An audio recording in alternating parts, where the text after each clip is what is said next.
Max does say, on top of the fact, bam, we're live. On top of the fact that Max says that he does say he balances out one of the most insane things I've ever heard about CrossFit by saying that this was the best open ever. I don't know if he's on drugs or what, but he does say that at 9:20 in that video that CrossFit's in a crisis of culture or culture crisis, that they have a crisis of culture, meaning Well, that and that's more or less what Andrew's been saying too. Yeah. Hi, Claire. Claire? No. Sorry. Oh, but we heard something. We heard like a. Hey, guys, she came on. Oh. She came on early to test her shit out, just so you know. So don't think that like Claire just shows up late and her shit doesn't work. Mr. Halpin. Hi. Oh, that's nice. Can't hear him either. Oh, I can't. Halpin? Halpin, did you talk? Oh, no, can't hear him either. Guys, go to your settings and then go to audio and just make sure the right mic and the right speaker is chosen. Oh, do you know how happy Claire is right now that Halpin shit in the bed too? She's so stoked. She's like, yeah. Who invited Does these mine people? work? Oh, there you go. Yeah, yours first. I think Claire's is the one that's buzzing. Hey, dude, there's some sounds coming from Claire that makes me sound like she could get electrocuted. Like she's sitting in a bathtub and she has her blow dryer plugged in next to her. She's probably in her ice barrel. Yeah. Are you in an ice barrel, Claire? Can you hear us, Claire?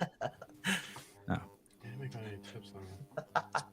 My favorite kind of co-host, one that doesn't talk. Is that why you keep Caleb around? Yes. I will say this though, Brandon, maybe just Max was trying to sound crazy because Brandon really shined in that show. Is that the guy's name? The blonde. What's Brandon? his name? Brandon. Yeah. Brandon. Yeah. Yeah, he really shined. Okay. What's interesting too is Max gave this year's Open an 8 out of 10, which is like a C+ or a B-. But then he also called it the best Open ever. I don't understand. And then I also listened to the podcast of Very Not Fucked Up or whatever. That podcast that Pat Sherwood and Adrian Bosman do on Beyond the Whiteboard. Very not random. Very not random. Yeah. Mm-hmm. I have to tell you guys, first of all, before I start, about my biases. I cannot stand Beyond the Whiteboard. And I am Pat Sherwood on my list of favorite people is he's not on that list. He's on my list of least favorite people. So if you hear any bias in my voice or in my analysis today, you should know that I do have that biased, and for the obvious reasons that you guys all know already. I would say this during 2000. I do like Max El Haj though. I do like Max El Haj, but he is going to have to take an ass pounding tonight. Go ahead. Well, everyone has their night. Yeah. From like 2015 through 2018, I did learn a lot about the CrossFit methodology from Pat Sherwood. Cool. I listened to that podcast today, Very Not Random, and it sounded like it was just a mashup of all the lines I've ever heard Pat Sherwood say. Like his shtick is completely the same, and I got nothing from it, although he was on there with Adrian, and I enjoyed listening to Adrian speak. And I'll tell you another bias I have. I love Adrian to death. So someone goes, hey, you're not a journalist the way you're biased towards Adrian. You're 100% right. I am not a journalist, not even in the slightest, not even a tiny bit. And I would say that to some extent, the way that you feel about Pat, which is what I'm hearing you say is that I don't respect him at all. Zero. Okay. Well, we all hear that. And okay. What I'm also hearing is that he's not, he like his the process of thinking about the sport is not evolving as the community and time evolves and the sport evolves. And I think that there's an element of that is showing in the way that all of the higher ups in CrossFit Games team right now are running things, is that there's a little bit of a disconnect between what they think it should be because they've been around for so long and what it's become. And that what it's become, and while I think they're struggling to find the harmony there. Okay. Don't Barry, Mike Cockiner, donation for Caleb to stay $1.99. It's a nice sentiment, but we're gonna need a few zeros added on there. But thank you. I don't mean to kick a gift horse in the mouth or whatever the fuck that that thing is. Give me a cheeseburger at McDonald's. Yeah, there you go. Look at Claire. We can see Claire still in the back, and I just saw her petting her mic. Like that. Like that's. I like that. She was like, "Hey, come on, baby, work for me." Claire, do you want us to bring you on? Try you one more time. Hi, hey, Claire. What do you think, Claire? Oh, does she know she's on? No, I don't think she can hear us. So. Caleb, can you private chat her and tell her like she could come on? I'm working on it. Okay, cool. All right, you're a good dude. Okay, Barry. But before we just tear into this thing, can we look at the leaderboard and just do some friendly, love on the people who are just to love on some of the people. I just want to. Can we just pull up the game's website and just love on some of these people before we just fucking lose our shit? I mean, I really, what's crazy is I thought the show was going to start an hour ago because I had the time wrong. Go figure. And That's then never happened before. And then, so you know what I did since I was an hour early? I literally sat with my back against a wall and just breathed for like 30 minutes. I just stayed and I was just like, oh, Sevi, let it go, man. In a wall sit? Yeah, just like in the lotus position, but kind of lazy with my back against the wall. Sun on my back. It was a setting sun. And I'm like, just chill, man. Peace and love to Sherwood and to be on the Can you reenact that? And Hire a photographer to take a picture of it and make it a thumbnail for one of your live shows. I was just like this, and then fucking soon as I came out of that, I was like, nope, Venom's still there. I feel like I need to go get my Sevan Podcast shirt and bring it on because isn't that how you're sitting for that? Yeah, that's but there's grenades just dropping all around me. Wad Zombie starting OnlyFans, Caleb. That one guy sells his underwear for big bucks, $4.99. Wad Zombie. Hey, Wad Zombie, guys, I got an email that you mailed me some new cards. I am pumped. Okay. Mal O'Brien, good honor, man, right? What a One of the beast. cards that you probably got mailed is on this list right here. Oh. It's not Mal O'Brien, though. Please tell me it's a Paige Powers or Emma Lawson card. Ariel Lowen. Oh, I'll take it. I'll take it. Hope there's a photo of her on the back there, pregnant. I have a thing for pregnant women. I'm really into Tia now that she's pregnant. That's how you spent your last hour, just watching Tia's 23.3 on repeat. I'm so fascinated by pregnant women, like working out. It is. I sat in the lotus position while the sun was setting and watched Tia pregnant working out for an hour. It's like it has that Logan Aldridge effect. You know what I mean? Like the one arm guys working out and the pregnant women. They kind of fall in that same like category of like, are you kidding me? This is incredible. Wow. Picture on the back though. That is beautiful. Thanks. Tyler Watkins has a lot to do with that. Whoa. How's that spinning thing happening? I want one of my shirts that's for sale to spin like that. How come my shit doesn't spin like that? Only the best. Wow. All right. Okay. Mal O'Brien, we're happy with this, right? I mean, this is like a no-brainer. This is the future is here. Well, click on her profile and take a look at how she's done in the Open historically. I mean, we've mentioned it. She's only had 2 opens in the elite division, and she's pretty good.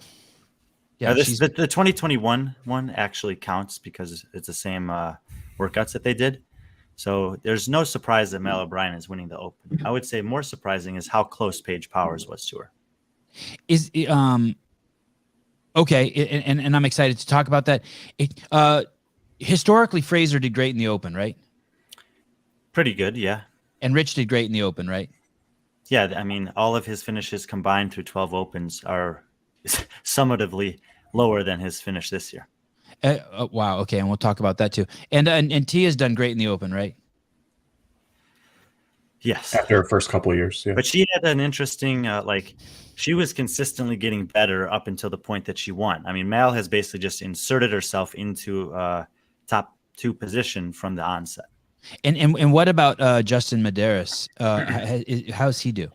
I actually wrote an article for Morning Chalk Up last year or the year before that talked about games champions and the relative Open finishes. He had one of the worst Open finishes prior to his first games win. Awesome. After that win, the next year he had a really good Open finish, and then he went on to win the games again. And now he's regressed back to what would be one of the lowest games finishes for a games champion if he goes on to win this year. Rope-a-dope.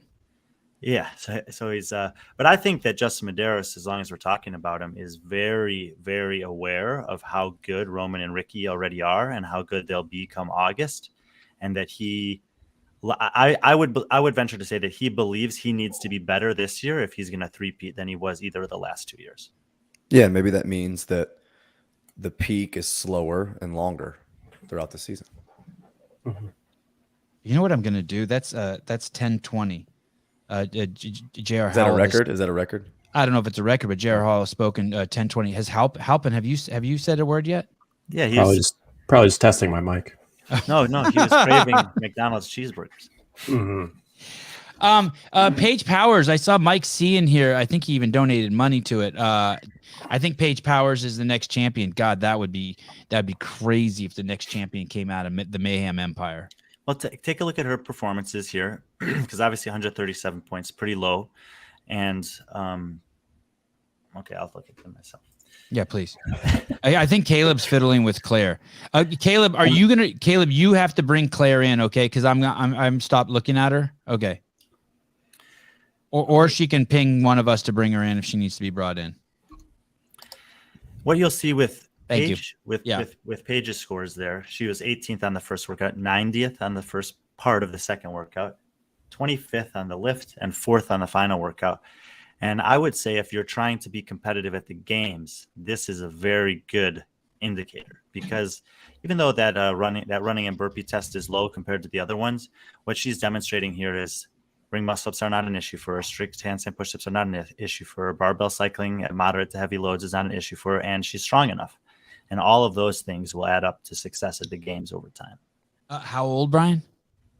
20, maybe 20 now. Okay, so young. 20 it says here on her profile. Yeah. A seedling. Crazy. Yeah, you know, and to Brian's point, like especially with the thruster, the fact that she didn't mail it in on the first one and maybe not had a huge score comparatively worldwide, there were lots of people who chose one or the other part of that workout to excel at. So a lot of the people that knew they weren't going to be able to lift a lot just went as hard as they possibly could and buried themselves on the thruster. I'm sorry, on the burpee shuttle run. And then juxtaposed to people who were just like, hey, I know I can hit a big lift. And she still finished 13th on the lift, which is crazy.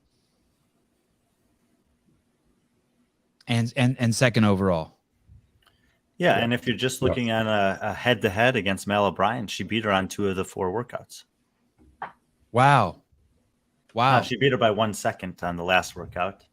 She lost by 20 reps on the first workout, so it's not like a 1-to-1 comparison. She lost by 25 reps on the second workout and lifted her by 11 pounds. So, but it is still, it's one of those things like when Tia was winning for all these years in a row, it was really hard to find anyone or Matt that was beating them on multiple events, period.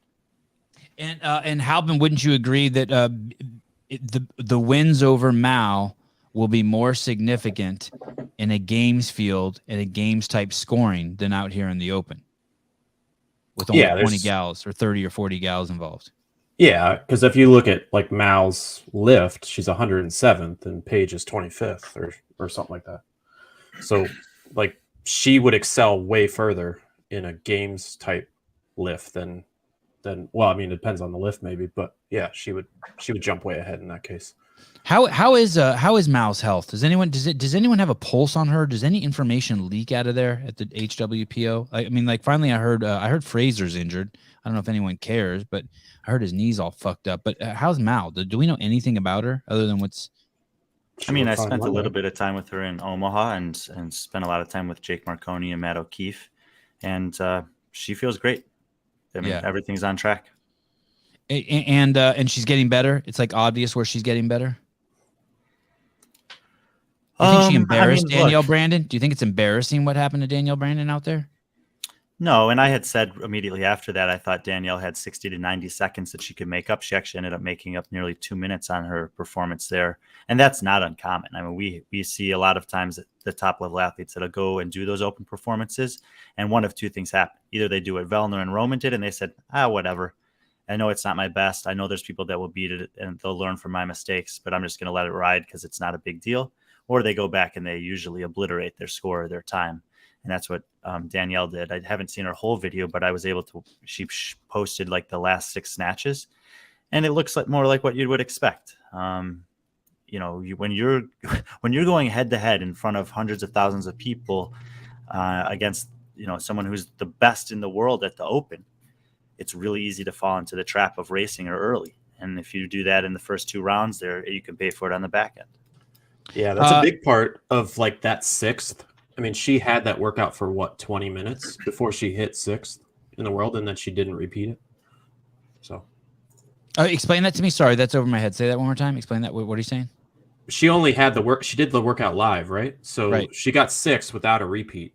Like all these other athletes, including Danielle, they had 24, 48, 72 hours to figure out a game plan.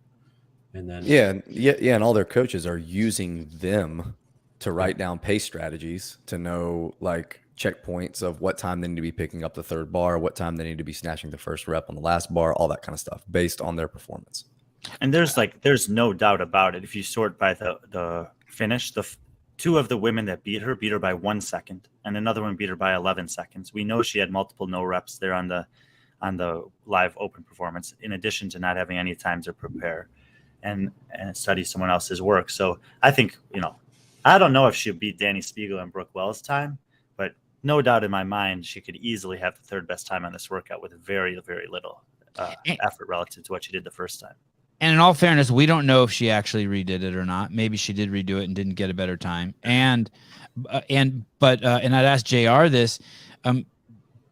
Brian is saying that, hey, there's a lot of pressure to do it in front of 100,000 live viewers. But hey, isn't that what's going to happen at the games? Isn't that what's going to happen? Like, I think now showing that she can perform, seeing a workout for the first time under pressure, and Danielle maybe saying, hey, I can't. No, what I was saying is the pressure for Danielle is not necessarily that there's 100,000 people. It's that there's 100,000 people watching you go head to head against the best in the world at these style of workouts. Okay. And so it's easy to fall into the trap of like, well, I don't want to get so embarrassed and fall behind the pace immediately. And so like even Danielle said, she's like, on the first set of wall walks, even like I was already feeling the pace from her. I don't want anyone to think that under any circumstance that Claire's issues are an accident. We always sabotage the minorities and the marginalized on this show, always. We do not set them up for success, and we have people that handle that so we can get the credit for inviting her on, but don't actually have to have her Hello? on. Hi, Claire. Wow. And bam, just like that. There you are. Hey, you sound good. Nope, you're gone. Damn. No. That was an awesome. No, she's not. She's not? I just heard Claire. her again. Claire, say something. Oh, I see what she's trying to do. She's doing the video but she's on the call. But oh, wow, what is she doing? I can hear her mic. Claire, can you hear us? No, she can't hear us. Okay, fine. Okay. Oh no. Up and there she goes again. Bye. Dani Speegle absolutely murdered it, huh? Yeah. Any surprise there? And Brooke Wells, crazy. I would say yes and no for surprise on Dani Speegle. I mean, we've talked about before that there was a handstand walking over obstacle course and snatch workout at Wadapalooza in 2019 that she just obliterated. Honestly, it's one of the most impressive live performances I've seen from any athlete anywhere. So the fact that she would be good at these 2 things is not necessarily surprising. However, as soon as the workout came out, I just took a shot in the dark and said I thought Tolamora Quino and Mal O'Brien might win this workout worldwide. And I got hundreds of people responding to me telling me I was wrong. I can't remember, and maybe I'm forgetting, but I can't remember anyone saying Dani Speagle's name. So the fact that she won the workout in hindsight doesn't seem that surprising, but I don't know if anyone was thinking about her as the worldwide winner on this before it happened. And not by a little bit either. No. Right. I mean, there's a massive drop off after her and Brooke to the other women, especially given the time domain. Who's this girl down like in 9th? Lexi Neely. Who's that? I don't know too much about Lexi, but I think that she's on the smaller side and stronger side. 5'2", 140. Not so great on the thruster as what I would have expected, but you know, the barbell cycling and the strict handstand push is probably in her wheelhouse. She's young. All right. Can we go back to the list? Oh, wow. This is an interesting name. Extra Sloppy. Some of my hardly earned money for Caleb's transcendence to better things. I think he meant transition. I think he meant transit. Caleb, this guy wants you to transit, that you can buy a wig. You can afford a cheap wig and begin your transition, Caleb. Thank you. That's awesome. Little Billy Madison reference. Like, oh, is that what that is? Yeah, like Sloppy Joe's. Oh. Okay, let's go back to the list. The open Halpin, you said something interesting. You were comparing Emma Carey and Mal O'Brien regarding the workouts. Would you like to share that here? I thought that was great. Yeah, there's been I'm sure JR can speak on it too, but there's been a lot of talk about that second workout and how much, like, Hiller even talked about it with the walking, and then a lot of people that were either sending the A or sending the B. So it came up, I think Peter's podcast was talking about it as well today, is, well, what if you just took the first workout and the last workout, since those are more CrossFit type workouts? If you just take those two, I haven't looked at all of it, but Emma Carey would win the Open just based on 23.1 and 23.3. Someone was sharing with me the word commensurate, and they were saying that workout, the movements were not commensurate. And I'll give you an example. If you have someone run 5 miles with 5 pull-ups and it's 4 rounds, those two movements aren't commensurate, right? It's like, what's the point of the 5 pull-ups? Commensurate, corresponding in size or degree and proportion. I'd also like to say that it reminds me of Rogue when they had those sandbags in the middle of the workout, and that wasn't commensurate. That was bizarre. And when we asked people why it was there, they were like, that was there just to knock off their pacing. I call bullshit on that. I think it's just a fuck up. But something was wrong with this workout, this 23.2. I don't understand how people are arguing that. Brian, does what Halpin says about Emma, if you take that workout out and Emma Carey wins the Open, does that mean anything? I mean, it only takes us down to 2 workouts. Well, yeah, but even if you put in the first part of the second workout and you just took the lift out, I think they'd both be on 9 points with the way it's currently written or scored. But Emma Carey, just like Mal O'Brien, immediately enters into this division and has Open success 2 years ago. Last year, she was unable to do it because of her back. So, the fact that she won the first workout of the Open this year wasn't that surprising. The fact that she has 3 top 10 finishes on the Metcons is not that surprising. It's all it's really telling us is that she's healthy again. And when she's healthy, she is also one of the elite Open competitors. However, and it makes sense given the fact that she was coming back from a back injury for the last 18 months, basically, she finishes nearly 600th on the 1-rep max thruster. For me, as an analyst, projecting what's possible for her throughout the rest of the season, that's irrelevant. I'm not worried about that. I'm assuming that as long as she stays healthy, she'll continue to get a little bit stronger. And even if she's not strong enough or as strong as the other women, there's no other format where you'll be punished more than in the Open for something like that. Halpin, I wonder what you're going to think about this. At 3450 in the I want to call it the woke cast. Very not random. 3450. I don't recommend anyone listen to that podcast. Let JR will listen to that and report back to all of us every week on what's on Great there. notes. No one needs. That's how I got it. Yeah. No one needs to go to be on the whiteboard and listen to anything. 3450. Pat said week 2 was his favorite workout, and we will see it again. He thinks we're going to see that workout again. And he said that he thinks that workout's a great way to pick people if you want to live through the zombie apocalypse. Look how people did on that workout. And I mean, he really likes it. He's saying we're going to see it again, like as an open workout or as a linchpin workout. Yeah, he's saying he's going to program it for his affiliate. I would not live through the zombie apocalypse, though. That's for sure. I mean, there's 2 things going on here, and I think Adrian tries to explain it in the beginning. Do you want to take a shot at JR? Do you know what the 2 things I'm talking about? The competition versus working out for fitness. Yeah, well, I think you have to back up to 23.1 to kind of get a picture of where he was thinking for this workout specifically. He said leading into this Open, there were 3 things that he wanted to do. He wanted to do a repeat because there wasn't a repeat last year. He wanted to do something new. And he wanted to do something heavy. Those were like his 3 super broad general goals for this Open. He explained that on the first week, the workout was made you do everything in chunks. So it really didn't allow you to really push the gas pedal. No matter who you were, even the elites of the elites probably had some sort of strategy as far as how they were going to break things up or how they were going to attack it piece by piece. So there were roadblocks as the workout went on based on your fitness level. And then when he went to the second workout, he wanted it to be the opposite. He wanted it to be very accessible. He wanted it to be something that wouldn't slow you down based on the movements chosen. You can always run. Maybe you just run slower and slower. You can always get down and do one burpee and jump up and probably get your chin over the bar one time. And then into the workout, he acknowledges that for some people, maybe that burpee pull-up is going to deteriorate. But for the most part, he played with several versions, he said. He played with a shorter version, and he played with a version that didn't act as a ladder, so just set reps. And the way he described it is in testing, he didn't think the elite people would be able to separate enough with one of those other two options. That there needed to be one of the movements that increased in reps so that as the pace or as the engine started to show itself for some athletes, they ended up getting weeded out and getting left behind. God, I find that hard to believe that he was concerned about separating the groups, because in other workouts that didn't seem to matter at all, having 5,000 people tie for a certain place. Halpin has some graphs that we can represent that way.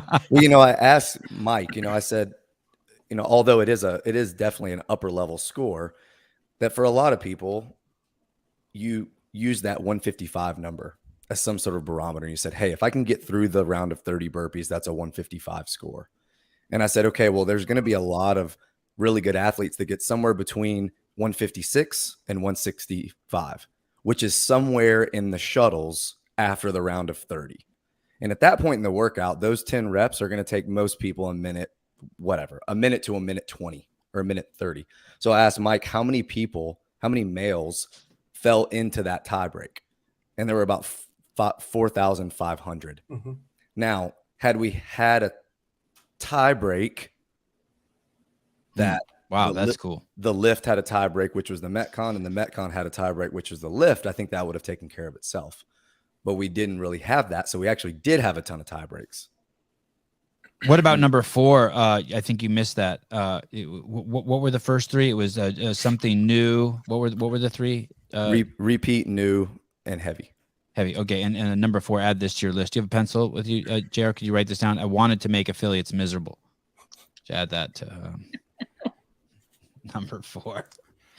Okay. Let's go. Go ahead. To know from talking to Adrian that he does not want that. However, yes, fair. Yes, go on. Fair. He may have created some problems for some affiliates unintentionally.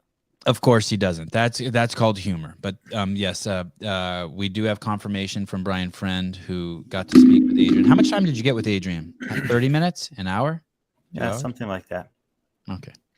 I would the other one thing that I don't think I've mentioned or have heard anyone talk about is the similarity here also between shuttle to overhead A and B at the games this past year, and that Adrian was.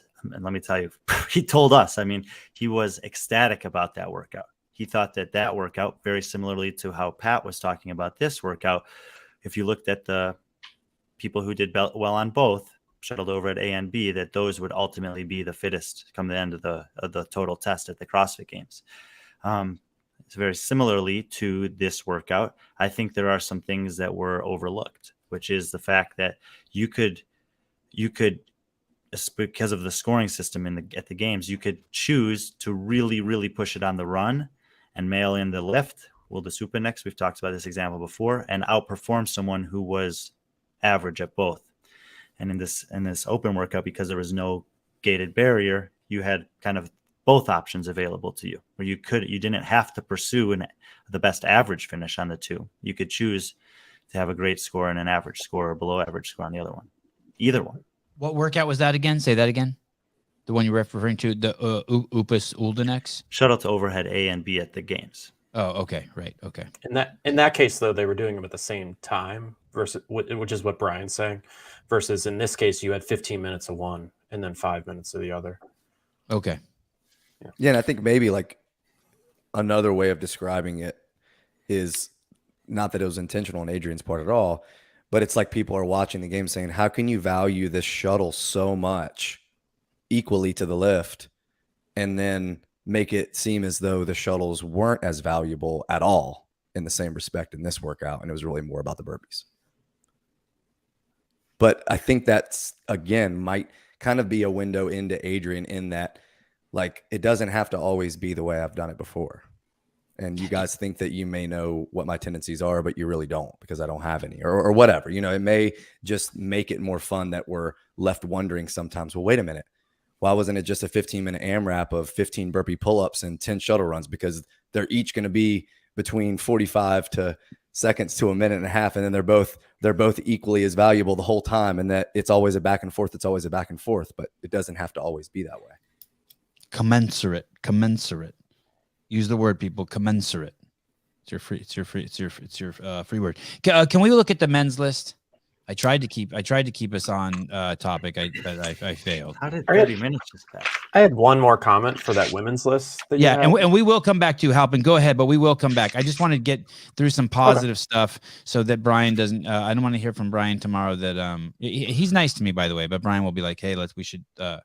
He likes to elevate the athletes before I run the show straight into the sewer. Okay, go ahead, Halpin. Go ahead. Run it back into the sewer, buddy. Brian, I tried to stop him. It's Halpin's fault. Go ahead, Halpin. If you pull the women's list back up, I just want to say one more thing about that top maybe 6 that were showing there before. By rank. Look at the top 6 or so athletes. Mal 19, Paige 20, Emma Lawson 18, Ariel Lowen 29, Alex Gazan 21, Brooke Wells 28. So 4 out of 6 of the top athletes in the Open, all 21 or under. I like it. You think that there's a new breed coming in, or you just think that it's a young lady's game? What almost makes Ariel and Brooke stand out even further. That you don't see Emma Carey up here, although Brian did speak to the fact that she likely did the right thing and did the lower lift. You don't see some of the other athletes where we're talking about with these workouts that they're pushing sort of certain athletes over others. Younger athletes are excelling in this year's Open. So if this year's Open speaks to the rest of the season, we may see more of that, or they may actually be coming on, as you were talking about. Any of you guys surprised to see number 7 there, Elena? I mean, she has had a lot of success in online competitions throughout her career, both in and out of the game season. She has a lot of the requisite skills that you would expect to do well in an Open, last chance qualifiers for Wadapalooza, etc. So not necessarily out of the norm for her here. How did Katrin do the year she won the games? How did she do in the Open? I don't remember. Okay. And how did she do this year? Is she in? Can you just scroll down? Is she in this top 20 at all? No. Okay. Nice to see Amanda Barnhart there, right? Mm-hmm. And wow, look at and Ellie Turner. God, that's Kelly Baker right there at 11. That's the Kelly Baker. Both years that Katrin won the. What is going on? What is she? What the fuck? Sorry, go ahead. We'll get to that later. Maybe that's a different show. 14th, Katrin, both years. Okay. And now in her spot is Gabriella Magawa. Oh, wow. So Magawa, that's a good omen for her. Mm. All right. Anyone on this first page? We can come back to this too. Anyone on this first page you guys want to hit on before we I think it's also just a good reminder too of who we don't have on this first page, like Cara Saunders, Tia Claire Toomey, Haley Adams, just names that we're used to. I mean, Kristen Holta for a long time, names that we're used to seeing always like occupy this first page of the leaderboard, and that we always think about competing throughout the year that won't be this year. So you got Emma Carey. Oh, good on Lauren Fisher. Holy cow, made it on the first page. We have Emma Carey in 30th, and you're telling me that if we took out the second workout, she'd be in first. Well, yeah, but okay, it's taking out half the workouts. So, but even if you just took out the theory. second part of the second workout, she would be basically tied first. Okay. Let's look at the boys. Oh, Laura Horvat. Yeah, I didn't see her name either. She's placed in 185th right now. And Does she that- bounces around open to open. Sometimes she'll have a good one. Sometimes she'll have not as good one. So that's like, Yeah, and it again, looks not like her performances are really, really good. Her what tanked her was 23.2A. That was her good one. no. That was her Oh, bad that was the one. one that's 2A that was was the one her that- bad one. That was the one that her and I tied on. Ladies and gentlemen, at 35:08 in the show, Claire Bays makes her debut. So everyone say hi. Everyone say hi to Claire. Jeffrey Adler, first play. Holy cow! Tola Moraquinhos. He's in second place in the Worldwide Open. Is this weird that a giant dude like this? Well, this is actually, I think that the top 3 in the men's division is actually very cool and something that is being lost in the shuffle of all of the chaos surrounding the opinions about the open workouts. You have Jeffrey Adler, that, if I just say, is about as stock of a CrossFit Games athlete as you could get. 5'9", 195 or something. Oh, there it is. Yeah. Then you got Tola Moraquinho. He's definitely on the bigger side, 6'2" or 6 feet tall. Oh, probably around 210 pounds. And Colton Mertens, everyone knows to be on the smaller side. And these are the 3 guys that end up in the top 3 after these 3 tests. I think that that's pretty cool. That's super cool. Yeah, and that's a point where people could push back and argue that this was the best open that was ever programmed. With 3 weeks that you have that sort of spread of athlete at 1, 2, and 3 in the world is pretty phenomenal. And then Shit, and JR, people, that's a good point. and people wanting to, really focus on the fact that this is an advantage for the shorter athlete. This is the advantage for the shorter athlete, whatever advantage they want to point out. And here we have 3 guys, very different builds, very different skill sets, all able to find their way into the top 3 of the Worldwide Open. Aaron C. from Australia, $5. Oh, Aaron, I thought you were coming to the United States. What happened? Finally could catch a live. Claire, say hi to Eric and Juan for me. One. Got it. Texas. All right. That's awesome. Will do. Roland Goldbaum still on there. Who's this? Who is Roland Goldbaum? He caught my eye last week. Who is this guy? Well, he was at the first week of Syndicate. Syndicate last year, semifinal. And he was also on Team Mexico at Wadapalooza with Luis Oscar Mora that we covered a little bit. So you've seen his name a couple times this last year. And if you look, I mean, I think he had a pretty good thruster, 317 pounds.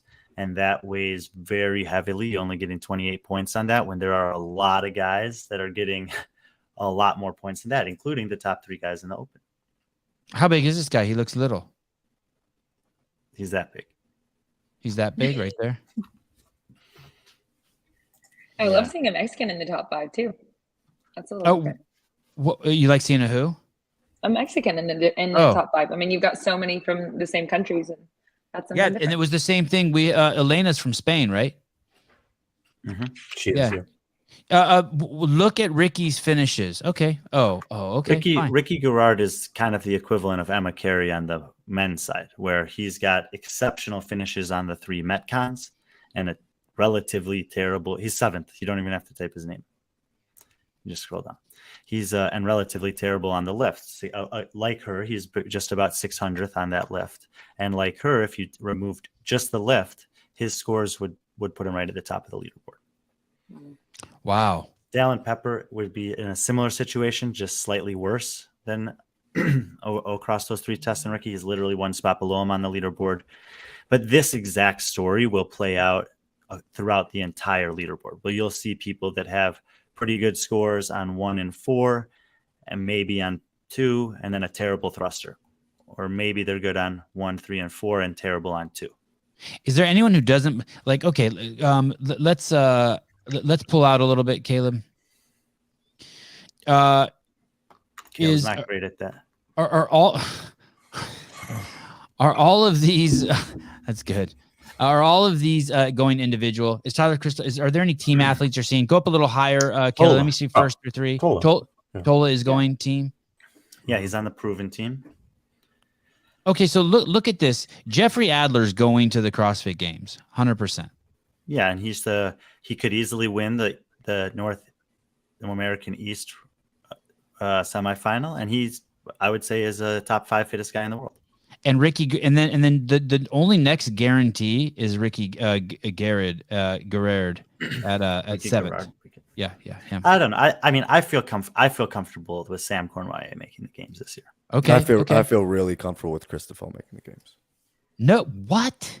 Yeah. The difference between I think he's He was right on the edge the last 2 years. Too. go like, to me, look at the third week score. Look at the last workout. And historically, whether it was some kind of other interference, last year with the overhead walking lunge or whatever, people will say, well, maybe if his overhead stability was a little bit better. It has nothing to do with his strength. He's crazy strong in all ways. But look at that snatch workout. That is all I need to see to know that the hole has been filled, and like I would pencil him in. Okay, well, shit. I hope he's watching right now and he's like, "Thank you, JR. Fuck you, Sevan." That would make my day. Look at the home. Look at home cooking on. I spent 4 days training with him in Mayhem, and he did pretty much every workout with Rich. And I mean, it was like he has all the tools. Like that's not a doubt in my mind at all. The question is, when it matters at the semifinal and the pressure's on, will he string together enough competitive performances to earn one of those spots in what could end up being the most competitive region in the men's field this year? Well, thank you. Brian, Look at his judge for those 23.2. That's what I was about to say. Oh, Patrick Clark. Okay, I was expecting it to be Jake Lockhart. A little home cooking from Patrick. Nicely done. I would like to say that a lot of you are like, hey, I'm giving Brian saw him and you're adding credence to that. I want you to know that it's actually the exact opposite. In the game of CrossFit, it's called proximity bias. You stand next to one of these athletes and all of a sudden you think they're gods. Like if you trained with JR, you'd think he was going to win the games this year. No, you wouldn't think that. Yeah, you would. Definitely you would. Depends on the workout. Yeah. But let me tell you, it's just proximity bias. He's old and he's not even going to make masters probably. As far as Mayhem athletes go, like the best example of what we're talking about with that low finish on B is the Rich Froning. Oh, let's do it. Let's play with. And Rich is coming on tomorrow, and I want to rouse him. Give me lots of ammo to rouse him. It might be Richard. Yeah. Let's see what's going on here. Okay, explain it to me. Explain it to me so I can go at him tomorrow when he's on the show. If you look at, I forget who pointed this out first, but if you look at his 1, 2A, and 3 finishes, he beats the majority of the top guys that we were just looking at, including Tyler Christoffel. What place did he finish overall? 158, maybe something like that. Sevan, from 2011 through 2022, his cumulative total of open finishes is 78. Combined in 12 opens, 78. Wow. Okay, so you mean like if he took like a seventh, that you added up his finishes? Well, yeah. I mean, I can just read them to you. It's third, first, second, 11th, 10th, 19th, 5th, 13th. And I told you last week, of the last 2 opens combined, there were only 3 guys that qualified for my open elite, and he was one of the 3. I mean, this guy is the best open competitor in history. Yeah. Oh, no shit, that's for real right there. That's that. I think he's the best open competitor in history. He has been inside the top 20 for every year for 12 years. Yeah, that's insane. Is there a woman who has a similar? Not from Mal O'Brien and then Mal O'Brien, but she's only been doing it for 3 years. Right. And her first 3 years are not any better than Rich's. Okay, and then explain to me what happened here, Halpin. Explain it to me like I'm dumb. Not that I am. Well, a little bit. Explain it to me like I'm dumb. What happened? Start again for me. So if you were to compare him next to Tyler Christoffel, they did the workouts next to each other. And Tyler Christoffel is in what place right now? Fourth in the world. Okay, in the open. Okay. If you look at their workouts next to each other, Rich beats him in 3 of the 4 workouts. Everything except the lift. Wow. And the lift being the thruster, 23.2B. Yeah, which if you scroll over, he's like 2. I thought I saw 2, and I saw 268. Yeah. So a stat I was given by somebody is similar to what Brian just said. Rich finished in the 99th percentile on every workout ever in the open except for that one. JR, what conclusion can I draw from there? That Rich got old, or that the programming's fucked up? I don't really think it's either. I mean, I think Okay. that, simply put, I think it's really easy to find a lot of pretty strong people who aren't very fit, and it's really hard to find a lot of really, really, really fit people. Okay. He won 2 workouts in the 35 to 39. So if you just look at the division that he's competing in, he won the first workout. So best in the world out of 35,000 people that signed up, and won the last workout. There are no competitors. He's right now 10th in the 35 to 39 leaderboard. There aren't any competitors that beat him in all of the other workouts that are above him. None.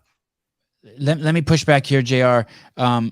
But in the past, there have been strength workouts, right, in the open, and they haven't done that. Were they scored haven't separately. Yes, 2 times.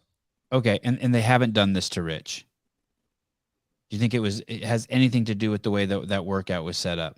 Well, those a detriment.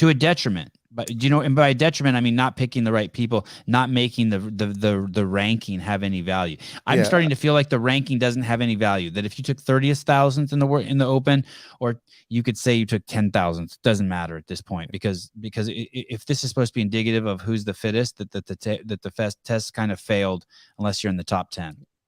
Well, I think also you know, to a point about the lift, I think what lift it is does matter, because previously they tested a 1 rep max clean and jerk after a triplet. That's the one he did live with Fraser. And then there was a max clean after a fast couplet, similar to this one, just a lot shorter, of bar facing burpees and dumbbell squats. Both of those, though, were fairly technical. Sure, snatch is a lot more technical than clean or clean and jerk, but I would say that a thruster is about as brute strength as you can get. And I never would say that was one of Rich's calling cards as far as strength workouts go. And then also too, I just think that I think when you do something like, look at his score on 23.2A, that's a really, really, really good score. Whether and you actually think scroll up to the top of good this, or not. scroll up to the top of this this list and sort by 23.2A. And let me see if the top guy that comes up is someone you want on your apocalypse team. We need to go to men's 35 to 39. Yeah, Charles Curran. That's the guy. That's Go to the mayhem 35 guy. to- There he go is. to- go That to guy's everywhere. 39. Watch. I'll take Joe Scally. No, that's not the guy. I like him. He's crazy. He'll stand toe to toe with a zombie. Is this the guy you want? Yang Hong Chang? Yeah. Look at his other finishes. Let me see. There's 35,000 people in this division. He's 10,000th, 10,000th, 10,000th, and first. This happened last week.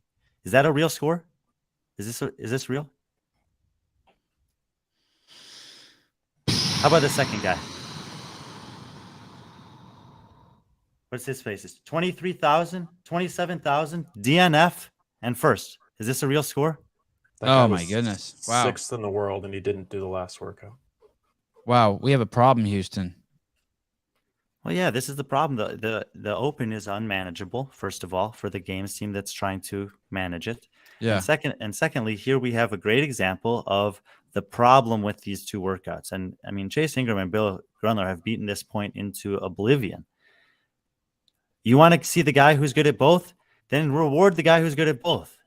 Take an average. Find a way to balance them out on the scoring so that you get 1 score out of these 2 tests. If you really want to have the guy that's why last week when we did the segment where we looked at impressive performances and we pulled down the both, there were very, very few on that list that were impressive on both. Those are the people that Pat Sherwood's talking about.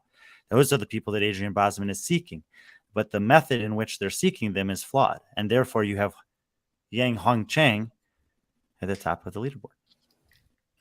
I like that name. Yeah, I'm impressed by you being able to. Everyone in Korea is probably offended. You're impressed. Claire, Claire, how many opens have you done? You don't mind me asking. 7. Yeah, 7. where would you rank this open? Different. Do you think oh, good. That's very what's the word? Political of you.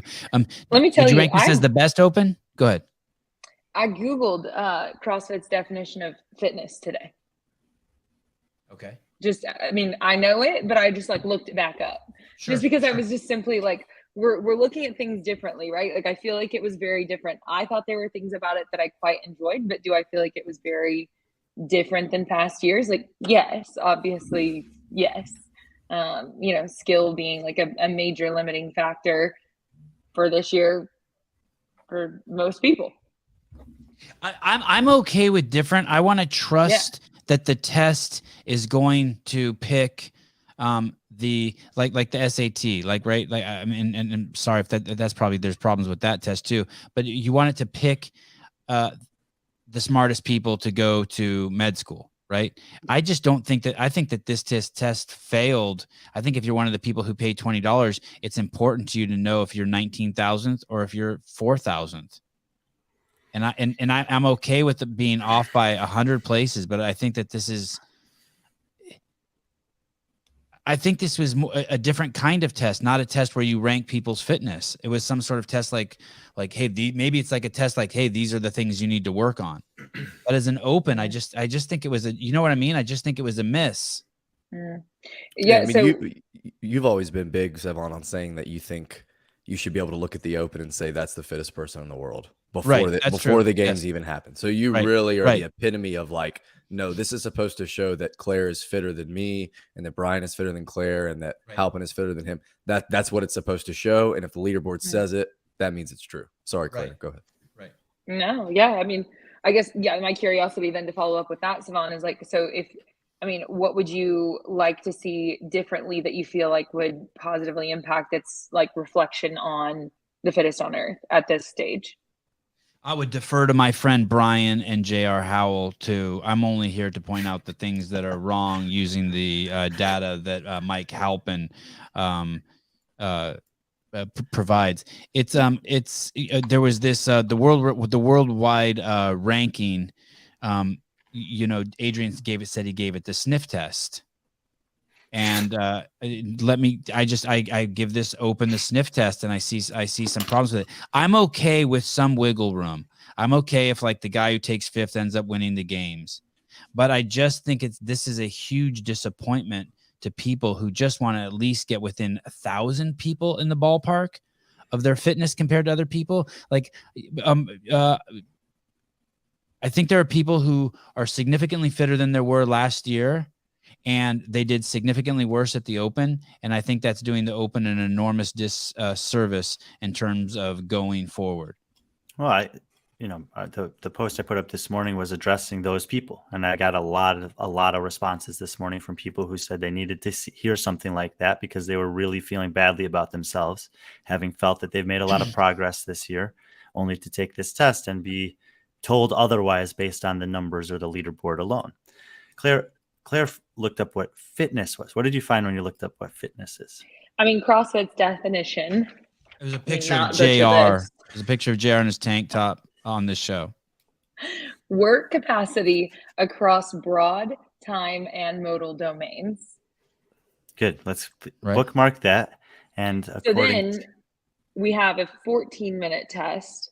We have a 15 plus 5. And then we have a 6 to 12, depending upon if you made it past those, So, I mean, is that, I think, there were a lot of elements anyway. No, it's good. It's hey, good to great keep that in follow-up. mind. So she's pointing out the time domains, right, Claire? You're like, yo, this is all in the same time domain. And Adrian and Pat addressed that on the Very Not Random podcast. But you have to balance that against what Boz says the open is.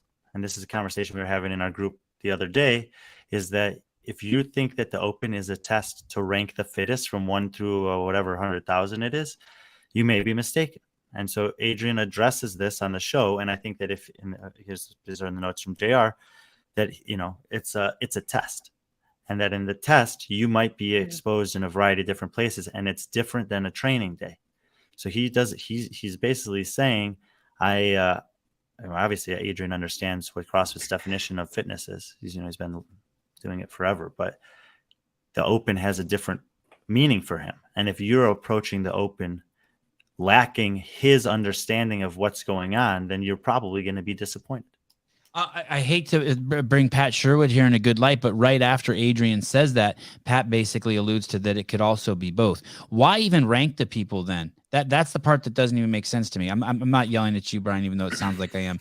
If it's not going to be to test the fittest, then just get rid of all the numbers that rank the people, and just let the 5 of us will choose who gets to go to the games. I disagree. I don't think that you throw curls into. I'm okay with you doing curls at the gym as an accessory work. I don't think you throw it into the open, and I feel like that there's some sort of, that's a little bit extreme, but I think that I feel like that's what you're arguing by choosing that quote that Adrian said, that he's arguing that. Extra sloppy, $4.99. So what do you say about people who worked on their fitness last year and didn't improve and continue to work this year? Well, let's take a look at what the tests were, because to Claire's point, okay. For most people in the first test, what was the limiting factor? Skill, gymnastics. Oh, ring muscle ups. But... I would say the ring muscle up. And what is the limiting factor for most people in the ring muscle up? Skill. Good. Keep going, Claire. Keep going. I think the press out from the dip, the receiving position plus the press out from the dip. In the thruster, I think that the finishing press out is the limiting factor. And in the final workout, for a good percentage of people, the strict handstand push-up is a limiter. There are some people for sure that the overhead with the snatch is a limiting factor. And then if you look into only at one missing, you still have, what was it, JR, like 60 to 100 burpee pull-ups. So you have a press out of the dip, a press off the floor, a press to overhead, and a press to overhead that could potentially be limiting factors for people who are either good or bad at upper body pressing. So this, in my opinion, this open was, if anything, and I'm not talking about the top of the top, but I'm talking about in the 2 to 30,000 range for men, and maybe the, I don't know, comparable range for women, that if you're someone who's just naturally excels at those things, you probably had a better open than you did the year before. And if you're someone who doesn't, then you definitely did not. Mm-hmm. Now you're the host, Claire. Different. I'm just going to deflect back to different. It is. It's just, the whole thing feels so different. So it's very hard to at this moment, I feel like I'm just gaining perspective about it. Does it make sense? Does it pass? We're looking at it through test? Someone else's lens. Do what? Does it pass your sniff test, Claire? Oh. Did anyone at the top get screwed? At the end of the day, all the best dudes are still going to the quarterfinals. There's a massive net. 10% of the people go. Nothing. At the end of the day, it's not going to. Nothing happened there that's going to affect the games. No, not that's going to affect the games. At the top, it's not really an issue. But there are a big group of people, maybe 20,000 men, who think that they're good enough to make the top 10%. And if 80% of those feel like their fitness wasn't well represented in this test, is that, like we talked about at the start of the open, there's 100,000 people turnover from last year. Is that the group that you're losing? The people that are like, this fucking sucks. I might be good enough, but look, you're just testing the same thing over and over, or you just happen to be testing these style of workouts that aren't my sweet spot. I was 1,000 spots out last year, and I'm 20,000 spots out this year. What's going on? Well, I think there are people who are going to feel burned by it, for sure. And that turnover rate, actually, it's the same percentage to the quarterfinals. There's about 2,000 athletes that made quarterfinals last year that didn't make it this year. Yeah, it's out of how many? Out of how many who total go? Yeah, it is like 20,000. So across all 7 regions. So that ends up being 10%. 10% of the people who made it last year didn't make it this year. Mm-hmm. Who competed in the open? Did you have a thought about that? The pressing? Yeah, I have I guess more of a down the road thought about that, because I think while we're talking about the only thing that's happened this season, I always am someone that's constantly thinking to what's coming next after what we've seen. So what are the quarterfinals workouts going to look like? And then how do they build upon the semifinals workouts, because they're all streamlined programmed, and then how that's going to lead into the games. This is the first full complete season that we'll have ever had open to games with Adrian programming it. I look back though at tendencies that maybe he didn't even know were there. Look at last year's open. The first workout had a press off the floor and the wall walk, and then it had dumbbell snatches with box jump overs. The second workout had pressing off the floor with burpees and another hinge with deadlifts. And the last workout had thrusters, double unders, and pull-up variations. There were only 54 squat repetitions in the open complete, like total last year. This year, there were only 45. This year, there were only 40 wall balls plus the thrusters that you did for your max. Look at how small of a number of squats that are between 2 years of the open, not programmed by the same person. But then look at the quarterfinals workouts last year. There was lots of leg tests. So in the same way that a lot of people would say there weren't really any leg tests in the open, there was a 3 variation lunge test with handstand push-ups. There was a workout with about 100 wall balls. There was a workout with 90 pistols. There was a workout with a 1 rep max overhead squat and clean.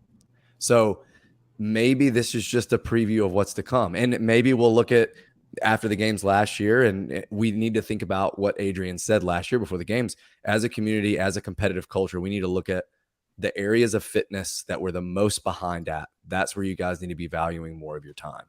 And that was a pretty clear direction into get back to basics, get back to gymnastics, strength, that kind of thing. So maybe in quarterfinals, we just see a ton of pulling, to Brian's point about pressing.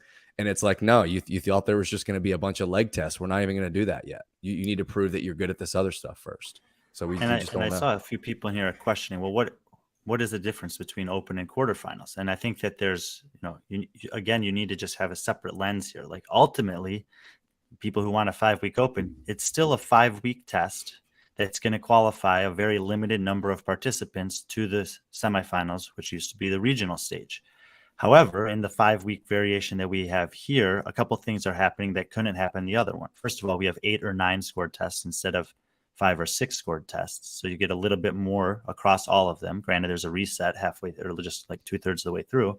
Secondarily, this thing that I said about the turnover rate for quarterfinals is not necessarily a bad thing, because last year, the whatever 2,000 that made it in, and then the 10,000 that just missed it, that felt they got slighted, they might be hopeful for the next year. And then this year, there's a different 2,000 in, and they want to, come back next year and try to make it next year or try to improve, but they might not make it next year. And some of those other 10,000 might get a more favorable test. So it's not bad to have the turnover there.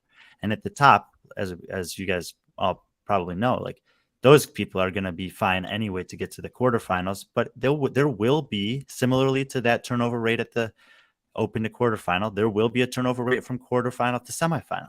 There always is. And there'll be a turnover rate from semifinals to the games.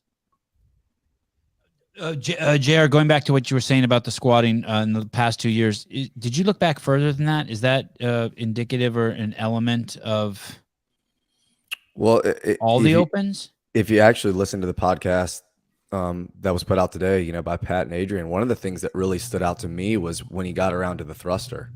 And he said, people always think of the thruster as this light to moderate weight thing that we do for lots of reps and almost like for pain. And when I wanted to even pick a repeat workout, I wanted to get away from any of those Fran type variations.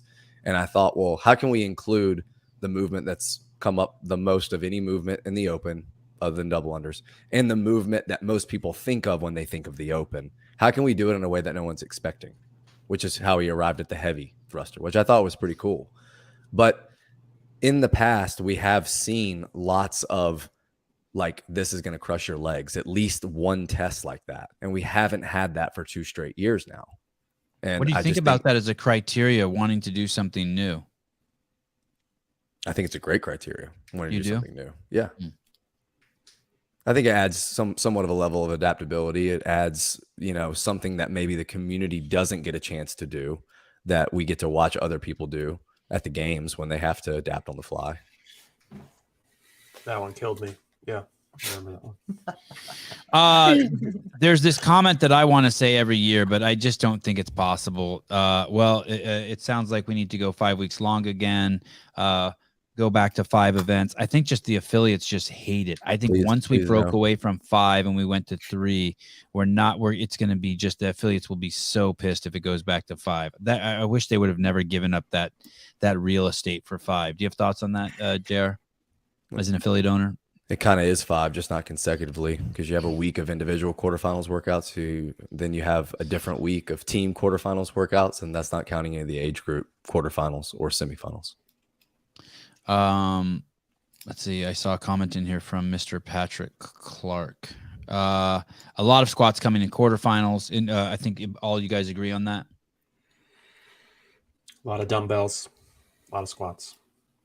JR, do you think class programming will change after this open? Great question. That is a really, really good question, because if you take the open as a snapshot, or you take the open as, okay, this is a test to see where I'm at with what I currently have, and you look at your scores on the leaderboard, whether you look at them in the United States, in your age group, worldwide, whatever, and you look at it and I say, okay, this is what I'm going to use to focus my gym's programming on.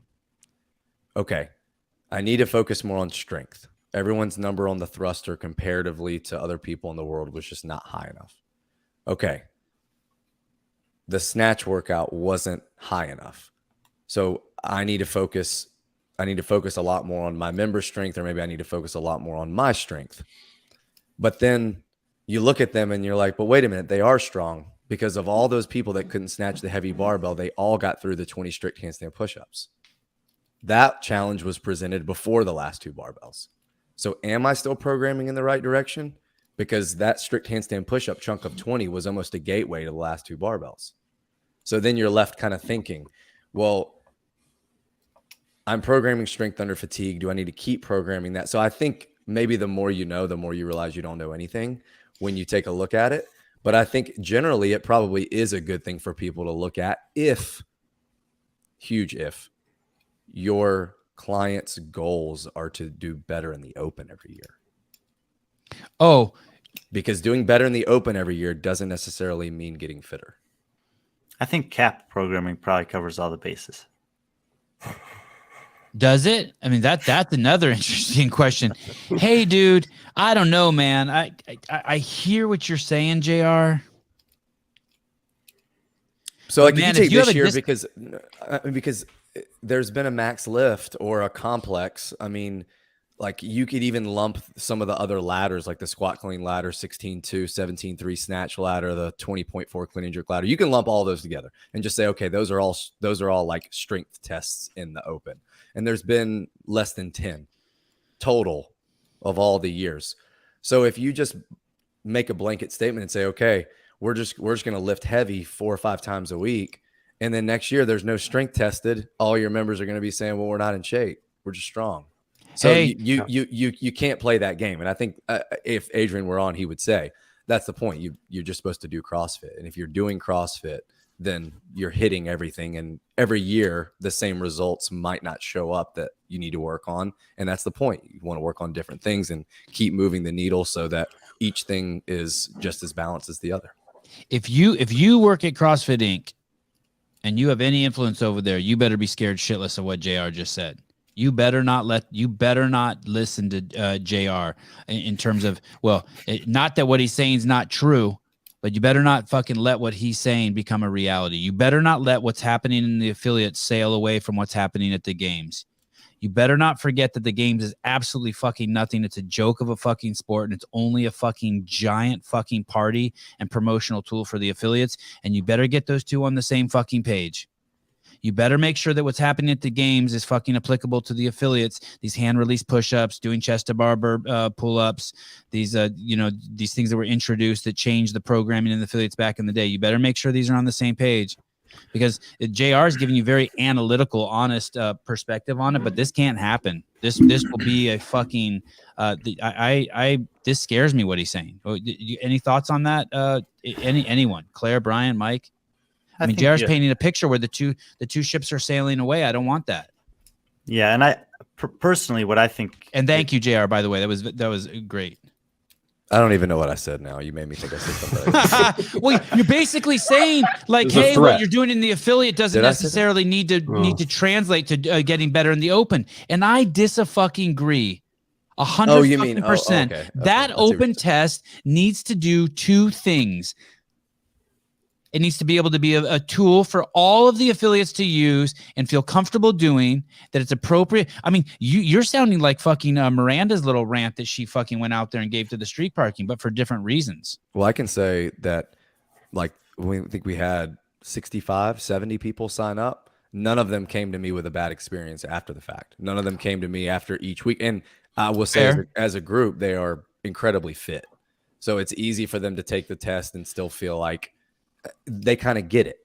Like, for instance, on the last week, you heard Adrian say on there, if the workout was just 2 rounds for time with a 6-minute cap, no one would say anything about the test. They would just say, okay, cool, it's a sprint. But the fact that there is an apple waiting, 2 more apples that you could get to, then people want to come back and say 6 minutes isn't long enough. I got cheated. And that is incorrect. So I think like with my I do agree with that. I do agree with that, what you're saying. So even my members that didn't get out of the 6-minute window, none of them came to me and were just like, I got cheated out of a good workout. They were just like, man, that was just hard. Like those second set of snatches felt way harder, and we do wall walks every week, dude. Like that's what I got. Or I got, hey, I'm really glad we do strict handstand push-ups every week, because that standard was a little tougher than what I'm used to, but I'm going to start going closer to the wall now. I mean, yeah, I do agree got with nothing but great feedback about the workouts, especially the first week. Of all the years I've done the open, people that have never gotten a muscle up in their life were never more excited to do an open workout than they were the first week this year. Yeah, and that is 100% an element of the open that needs to stay. I would say, if I was going to give CrossFit any advice about running the open, it would be, don't introduce new standards for old movements on Thursday and expect the world to do them really well. That is what's most difficult running people through the test. Is you say, wait, what? The way we've been doing burpees, thrusters, wall balls, and handstand push-ups for the past 10 years is not what I need to do anymore? Help me understand that. Yeah, I agree. If you're going to introduce that new stuff, introduce it at the games and give the affiliates a year to catch up. They'll see it. Go ahead, Claire. I wanted to ask too about the percentage of your membership that participated in the open too. Like, were there a lot of people that just didn't participate?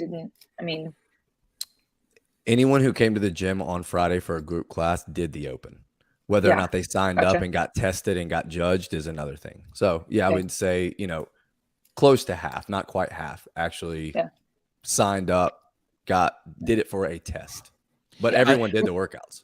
C Hill with the very look at she that's how serious I feel. How serious she looks in her profile picture. JR breeds animals down there. Sorry, C Hill, if you're not from California, I'm giving it a Valley Girl feel. JR breeds animals down there, and like CrossFit Crash, they don't count. Kind of agree. That was awful. Thank you. No, what are you talking about? That was fucking brilliant. The inconsistencies are why it's hard for the sport to go mainstream. Oh, please. There's 1,000. I give you 1,000 reasons why it's not going mainstream. If you look at that chart, the smartest fucking guy in the room is on the Sevan podcast, and then not front stage. That's why it's fucking not going mainstream, because fucking Brian's stuck over here in the fucking purgatory. No, I definitely thought you were talking about either Mike or JR.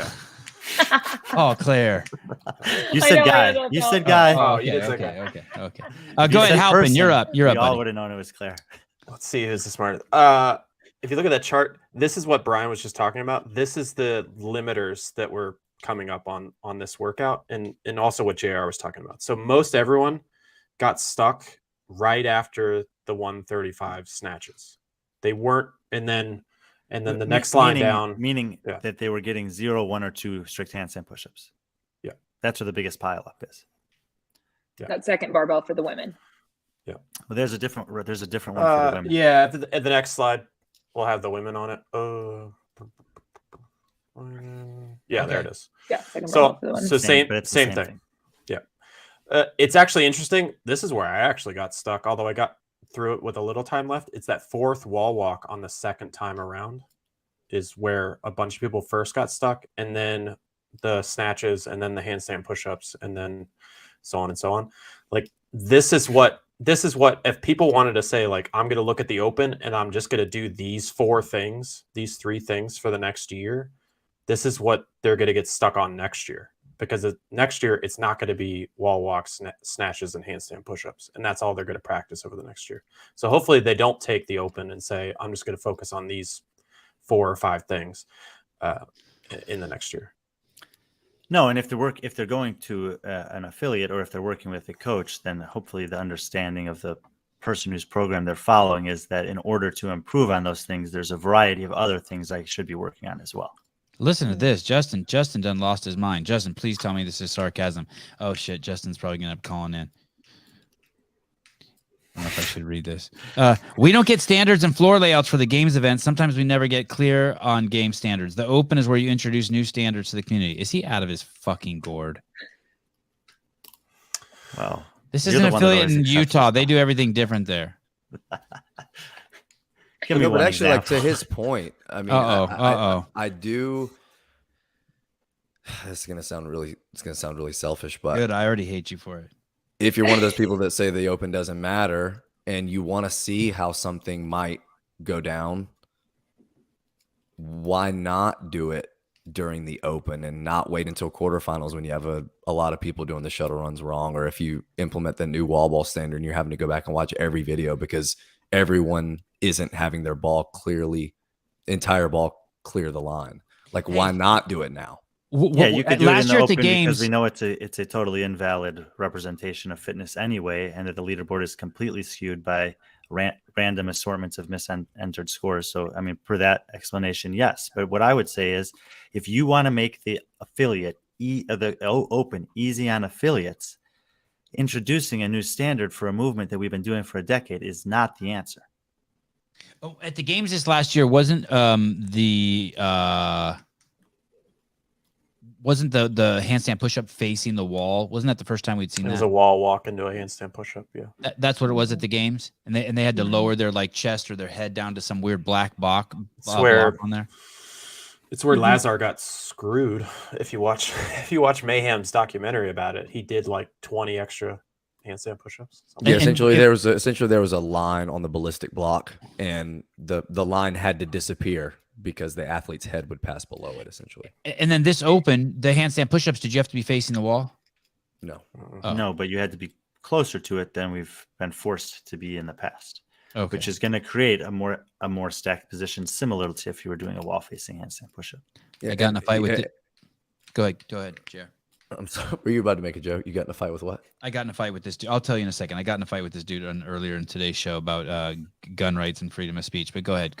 I was hoping that they got into the 10-inch line a little bit on the podcast, because I think Brian mentioned it first. Like, we look at the wall-facing handstand push-up as a way to kind of show people and showcase virtuosity and learning how to move correctly and learning how to be better stacked in certain body alignments. And what that line actually did, the line being used for the target on the wall walk, having your fingers on it, is at least it did create some good habits, maybe facilitate some good behavior, not having the kipping, and actually moving in good movement patterns closer to the wall, even though they were a lot harder for people to execute.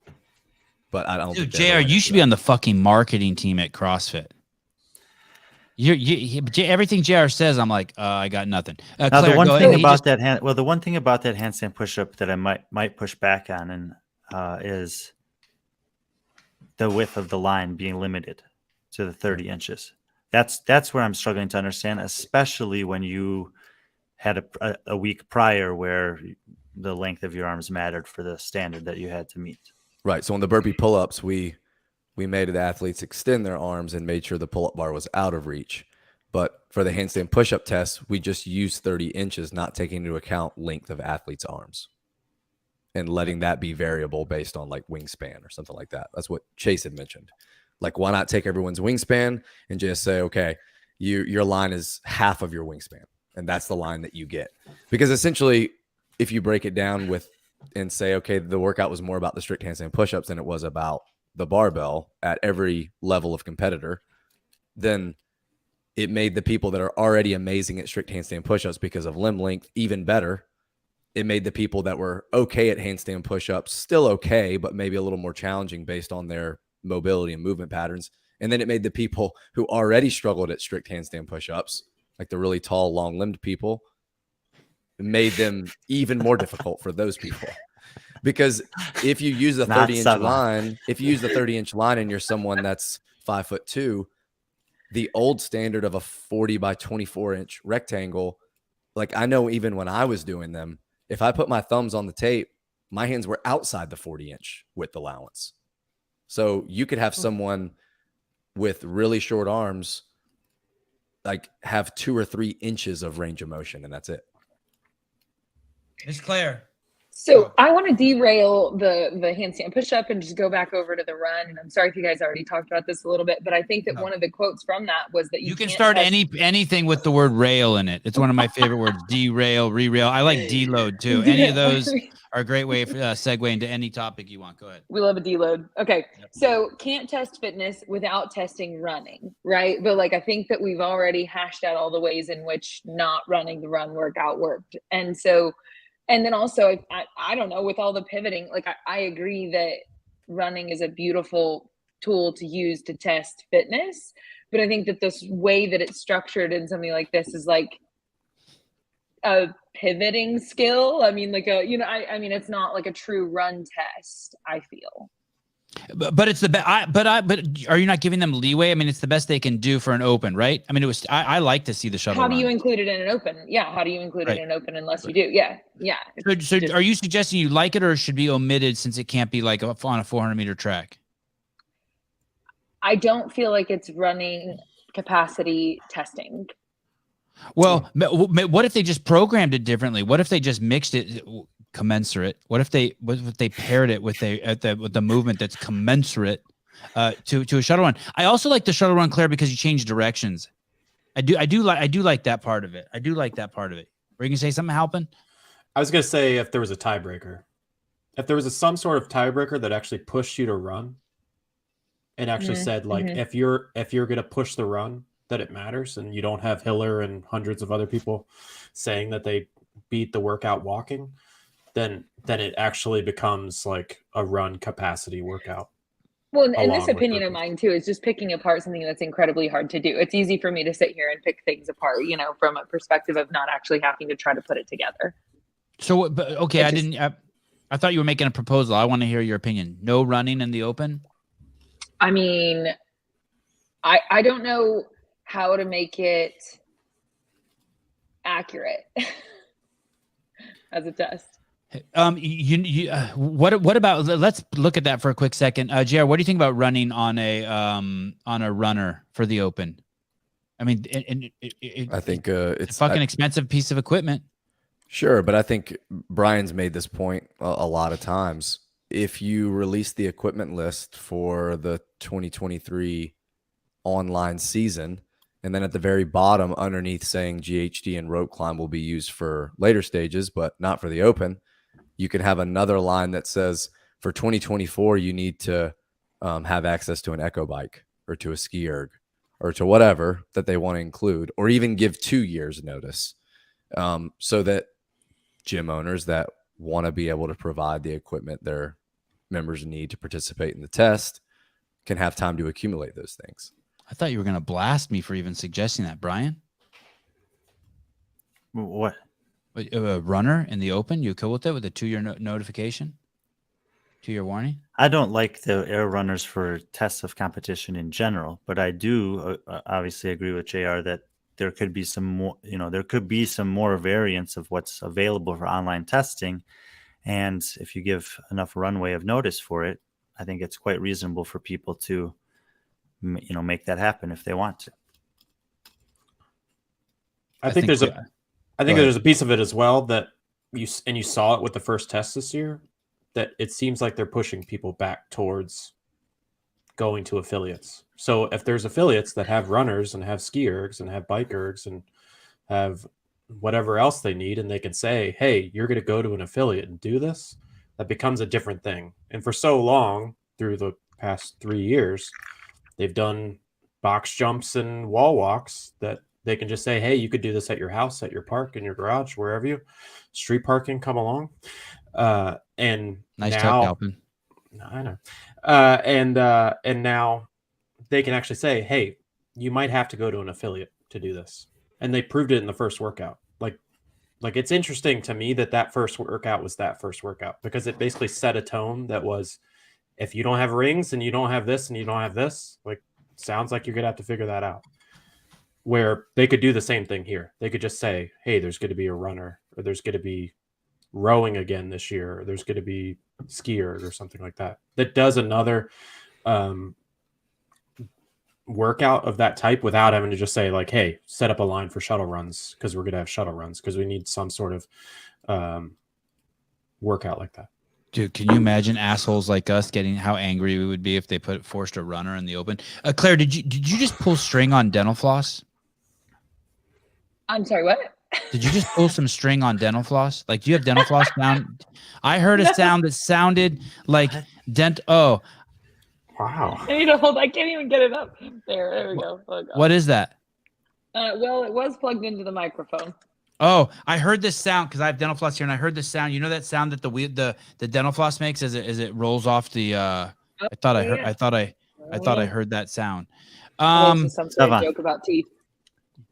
Can we celebrate the top performers in every division for the last week of the Open? Yes, as he pulls that up, let me read some comments. That's a great idea. I heard Caleb and Susan breaking up to start their own podcast. Sevan, there's nothing better for your brand than a completely messed by CrossFit. Rich Brosda, if they put Claire in every thumbnail, Sevan would finally pass 100 subscribers. Oh, we did put Claire in the thumbnail. We just dressed her as the State Puff Marshmallow guy. That's probably not her best look, but I really appreciate it. It was the only character left. Will Brandstetter, let's tell Street Parking we are sorry and they should join the Open next year and then use runners in the Open. Well done, Mr. Brandstetter. La Femme Natel, great name. Yes, thanks. Change the subjects to actual facts. I don't know what that's out of context. I don't know what that means. Okay. So I want to say this, and I don't know if this is accurate, but someone told me that in all the years past for the games, they had drop-down menus for like the fittest cop, the fittest guy in the Navy, that they had breakdowns of the fittest and first responders. Is that true? Does anyone know if that's true? Caleb, do you know if that's true? It was true. Yeah, they definitely had that because I was on like the mill leaderboard or something. Okay, now listen. Go ahead, but I'm going to tell you it's still true. But Oh, good. Okay, tell me. Before I, I'm going to say something about midgets. If Caleb wants to pull it up, I can show you how to find it. Okay, please. Yeah, let's do that, Caleb. Before we, very hard to find. Let's not let JR go to sleep Brian's yet. wanting to celebrate all these people an hour. I know. Let me just go off on one little more rant here. Yeah, occupational. You go. Yes. Oh, it's probably because you have. Yeah. Now what, Halpin? Oh, Tell me. wow. Appreciate Military. me, Halpin. Military member is probably not the right term. You should probably know your own terms. Oh, I don't know my gender? Shit. So you have to push the hashtag in there. Yeah, right. So you asked me last night about firefighters. So if you just type in firefighter and up. Wow, that's a nice. And then go to the one that just says firefighter. Well, this is 35 to 39. But if you did it for worldwide. Yeah, let's do it. I want to see. And then I want you to put in Armenian. So by rank, though. Yeah, you got Espendale. Yeah, there's Angela. There's Evan Rogers. Okay. Watch out for Evan Rogers, by the way. Serious? I've been hearing some things about him, yeah. Brandon Swan, that's an old name I haven't heard in a long time. He's going to be on the team with Royce Dunn this year. Oh, Dunn's going team? Mm-hmm. Yeah, we'll talk about the teams at some point. We'll wait for them to all settle out, but I've been acquiring a list. CrossFit's where professional athletes go to die. Team is where CrossFitters go to die. Sorry, go ahead, Halpin. Can you type in Armenian? I want to see Armenian in that hashtag. Let me see what's going on here. And then Jew. Type in Jew after that, please. I see Jew and Armenian. Oh yeah, what the fuck is no, not like that. Just we'll do it separate. Do Armenian first. What the fuck is Adler doing on the top of Armenian? Yeah, I think you have to select it, and it's going to tell you that there aren't any. Oh please, no shit.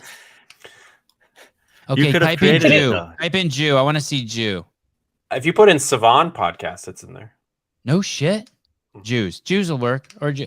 Oh, I one saw Brett Cohen. When you put in Jew, I saw Brett Cohen. Are you fucking kidding me? That Barnett Cohen. What a stud. Oh my God. Age 53, 5'6", 180. I think if you just type Sevan Podcast, not the Sevan Podcast. Hey, I should have entered the open and just put in Armenian. I could have just been. You would have been at the top of the leaderboard. Yeah. That guy's brilliant. That guy's the fittest Jew. Yeah. Try one more thing. Let's just try one more crazy thing. Put in Nigerian. Let me see what happens if you put in Nigerian up there. Brian, all those athletes you want to I should have just said this didn't work, and you were right. Okay, Nigeria. That works. Let me see that. So are countries using that? No shit. Wow, this is amazing. Okay. CrossFit Jagun or Hagun, age 42. All right. Well, that's dope. I still don't think though that I still think that you should have. I'm not going to be as critical, but I still don't think you should have like one-armed dudes or midgets ahead of police and fire. And those are your base, man. Like, so if you can only do so many drop downs, pick the dudes who are in your base. Pick Marines. Pick all those dudes. I mean, please just be courteous. Armenians. Not Armenians, but well, unless it's Armenian Marines. Okay. Brian has already been influenced by the categories that CrossFit has chosen. I guess because these are the guys who should get crowned the fittest, right? Well, yeah. I mean, well, also, we've done this each last 2 weeks. I didn't want to neglect it in the final week. Jeffrey Gasick is a friend of mine and a great guy in the CrossFit space. Helped me with these today. So we have the scores, which were missing last week, and also their overall rank for the finish in their division at the end of the test. And what you're going to see across all four of these graphics is that if you did well on the fourth test or the third week's test, you did pretty well overall in the open also. Okay, so 35 to 39, you have Froning, Rich Froning, and you're saying that he won. He won this workout. He finished 10th in his division. We've already addressed why that is. We know he's the fittest in that division. And 10th, okay. So those numbers, overall rank and that score, they're all in first. Okay, well, who's this guy? Kulani He's the favorite to win the boys 14 to 15-year-old division this year. What country is that? I think he's USA, but I'm not sure where his origins are. All right. John Smith. Isn't that the guy, the Mormon guy? Joseph Smith. Oh, thank you, Mr. Halpin. All right. Jensen Palmer, Tola Morquinho. What? Oh, RJ won the RJ won the 14 to 15 last year, I think. Yeah, and he's I mean, it's always hard to win when you're 16 in the 17 division or 14 in the 15 division, but he'll be in contention for sure. And yeah, in the Masters divisions, you won't know everyone, but Juliana Silvino is very, very, he's been around for a while. Stuart Swanson's been around for a while. Some of the other guys I don't recognize, but if you just look at the right, you can see that a majority of them are in the top 10. Several of them have won their division, and all of them have done relatively well. And this is going to hold true across the women and adaptive divisions as well. Patrick Clark, Subinos are all from Texas. A bunch of them compete in the team division. They probably are the only people with that last name in the United States. See if Joseph Smith is on the leaderboard. Fair. Good work, Katie. We will. I do like this, Barry McCockiner. Did anyone tell you, Claire, last week that we were making fun of you about one of the names? Did anyone? No. Darn it. Okay. Would you like to enlighten me now or no? No. I don't want to ruin the joke. Barry McCockiner. We'll do that on the live call-in show. I'm definitely gonna bring up that. That's gonna be a great. There's a few. Gonna. Caleb looks like a Sesame Street character. Oh my goodness, he has 3 caterpillars on his face. Okay, I like it. We'll definitely be using that hashtag. The other thing that's cool about this graphic, if you put with the scores there, is something that we've previously mentioned, which is all of the scores in gray are divisions that have the same test. And I think that personally, CrossFit can stray from some of the uniformity in this regard. And you look, here's a good example where there's a big drop off or a noticeable drop off in the last two divisions, the 45, 49, and 50 to 54. And this happens on almost every workout like this. I'm a little bit indifferent about the 16, 17-year-old division, but at the 45 to 54 range, I think that you can appease a bigger population within those age groups by scaling their weights down a little bit more than anything else. Manny Serrano, $1.99. I'm the fittest Ecuadorian man in 50 to 54. Thank you, Manny, and thank you for the drinks you bought me in Newport. That's cool that you did that in the gray. That's cool, and it makes sense. Toll is the fittest. Okay, the women. After all that, that's what you took away from it. Toll is the fittest. Yeah, he's the fittest. Makes sense. Literally nothing. Rich Froning, number 2. The women. Dani Speegle wins the last event and ranked 120. Okay, so a bigger spread here. Well, she's the worst ranking athlete relative, other than the 14 to 15. So you have a couple outliers here, the 14-15 Speegle, and then the 35-39 winner, Camila Murakami, which, I know, by the way, these are not official rankings. These are just what we pulled earlier this afternoon. But several of the others obviously doing exceptionally well. And once again, not so much in the 45 to 49. That's a really impressive score by Kim Mullins, but a significant drop off on the 50 to 54. Caleb is not back. That is just I don't know what's going on with him. We haven't even talked yet, but he's back for this show. But still send money, and if you want to mourn his departure. Caleb, you're not doing any 7 a.m. shows anymore? I'm going to try to the best I can. My job seems pretty chill, so I might be able to every once in a while. Like how often? Like once a week or twice a week? Maybe a couple times a week. What about the weekends? Weekends for sure. Oh, that's good. Jackie Millie, my boyfriend just called me and asked, how is everyone? How is that? Everyone's great. Everyone's great. Sevan, rumor has it you're entering the women's 50 to 54. I would do that. Just hashtag trans next to it. Hashtag Armenian. Yep. Extra sloppy, $1.99 for Trisha's video. Play it, please. No, but thank you. It's more than $1.99. All right. Cool. Okay. Anything else you want to point out here? The only name I recognize on here is Dani Speegle's. Lucy McGonigal, very good. She could win her division this year. Lee Coates, Pauline Siasia, they've been around for a while. But yeah, always new names popping up in the Masters division, which is fun, and that's one of the reasons I want to. Hey, Hippensteel's doing the Open. Mm-hmm. Okay, well that's good because he was kind of down after that run in with Let's Mr. see the Andrew. adaptive, because the adaptives were, pretty much runaway. I think it was very high percentage were winning this workout and also winning their division. Oh! I thought you were suggesting that Hippensteel enter the adaptive. No, he's recovered. That was just a rough run in he had with fame. Katie Gannon, credit to. She's big on giving credit, but I don't even know what that is. Can you help me, Brian? He said it. I don't get it. It's over my head. See, Claire, people make fun of me too. I don't even get it. So you guys can text me later. Lower extremity, Rogan Dean. Upper extremity, Casey Ackery. So Casey's going to win the games again this year, huh? Look at his time compared to everyone else's. Yeah. He just obliterates not only his division, but pretty much all the others. Chris Schmulbeck, we've talked about before. He's a friend of mine, lives in Central Illinois. So well done on an open victory here. What's he missing? He's got, he used to be in the neurological division. Actually, he was denied in the neurological division 1 year. Then he was granted access into it. And now they've replaced it with this multi-extremity division, which I'll be honest, I don't entirely understand.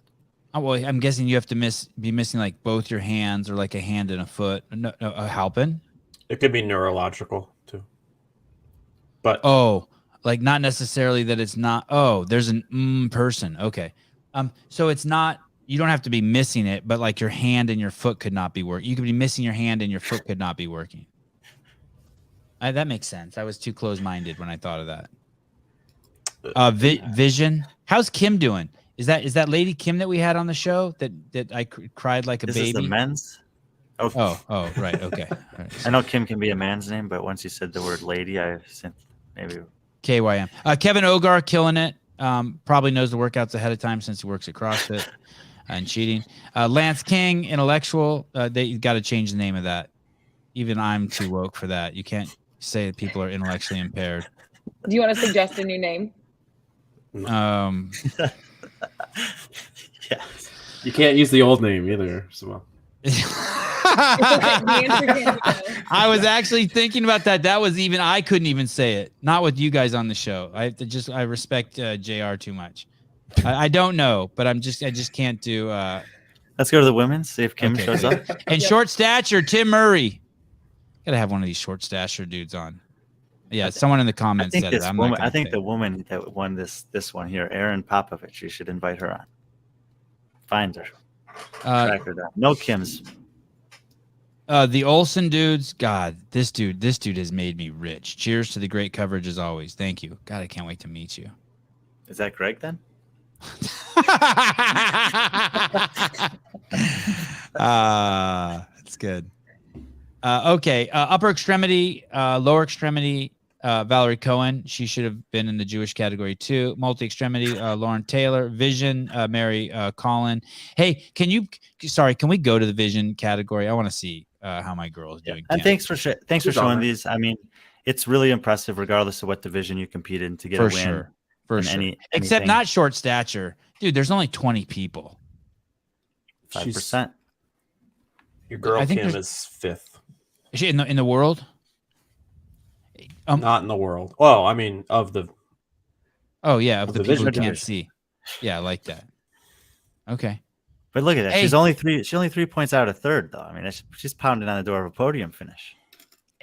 Well, that's great. And not only this, these people in these categories, it's just a smorgasbord of ages, right? It's a smorgasbord of ages. Oh yeah. Yeah, that's tough. Yeah. Is Colton winning that? No, he's too tall. Sevan, you should enter there with be 21. You're a good dude. I'm taller than Colton. Okay. Anyone else? Anyone else in the any other people you think should deserve credit? Like which affiliate has the most people who entered the Open? Should we celebrate them? Oh, we could do that. I don't know it offhand. Is there any way to know that? Halpin, you're the numbers guy. Yeah, if you pull up the affiliate participation leaderboard, it's full CrossFit out of Spain. And how many? 459. Wow, that's not bad. And who's the tallest person in the Open this year? Do you have any stats on that? I mean, I've been contacted by at least one guy who's 6'11", so I'm guessing he's up there. He was really loving the handstand push-ups. Did he find a pull-up bar that he could use? He did, but the tallest example we have of that was the 6'8" guy from last week, on video at least. I do want to say this. One of the people who is in the quarterfinals, I know for a fact is on steroids, who's qualified for the quarterfinals. One of the 20,000? Yeah. And I had a talk with him today, and he was debating whether or not he should feel bad for taking one of the places since he's on steroids. And I told him absolutely fucking not. So if you're 20,000th and one, I want to tell you that just take one for the team. Shut the fuck up. Let our boy who's juiced up just roll. It's cool. Our boy. It's not, for anybody guessing, it's not Nicholas Joyelle. He did not make the quarterfinals. Good. Thank you. And Didn't know he sign up, did. I He think, did, right? so. He did make the quarterfinals, didn't he? No. Wow. He missed it. I don't know that he did the last workout. Okay. He could not have that black mark on his conscience like this other unknown person. Look at Jeffrey Birchfield's threatening to fucking put Trish on a timeout. Wow. Some crazy shit going on in there. I timed myself out. Wow. JR, any Okay. standouts from the Open this year that we haven't touched on? Yeah, I didn't know if she would make the list for this past week, but as it currently stands, Noelle Henderson is #1 in the world for multi-extremity adaptive female. So she'll be going to the games, barring something crazy happening. And where does she train? She trains at Crash. She's a coach at Crash also. Oh, Yeah. you go straight from the Open to the games if you're adaptive? Yep. God, they should just do that for everyone. Well, that would be a challenge. Hey, Congratulations, has she been to the games Noelle. before? JR? No, she was one spot out last year. Oh, cool. Congratulations. And That's I'll wait on. I was just gonna say Nicholas Joyelle is no longer on the leaderboard, even. Oh, wow. Wow. They fixed the glitch. Well, God, I hope they don't find my friend who's on there, who's on steroids. I don't want them to find him. Okay. What happens next for us? Claire, any standout performance of someone you want to give a shout out to, something awesome from the Open this year? I mean, yeah, since I opted out of the first half or 30 minutes of the show. Sorry, guys. Yeah, bring up whatever you want. JR doesn't want to go. No, Very true. he's like, get me out of here. So, I mean, honorable mentions are just things I thought were, well, I mean, I think we covered sufficiently, like that this is just a different test. And so there are like things that come up to me of like, if we make this so high skill or whatever, then what does the participation in the future look like for all of the people who are attending affiliates and so on? Like, those are just simply questions, not necessarily performances of individuals. But so different, right? Like different dude programmed it. It's different. And so other than that, my like, I think that it's really cool that Zoe got top 10 this year in the Open, and her significant other was in the top 50 on the men's side. Who's Zoe? Who's Zoe? Zoe Warren. She's 10th in the Open. Oh, okay. I Yeah, still she's don't know. based Do you out of know her, Colorado. Claire? Yeah, You're friends Yeah. with her? sure. Yeah.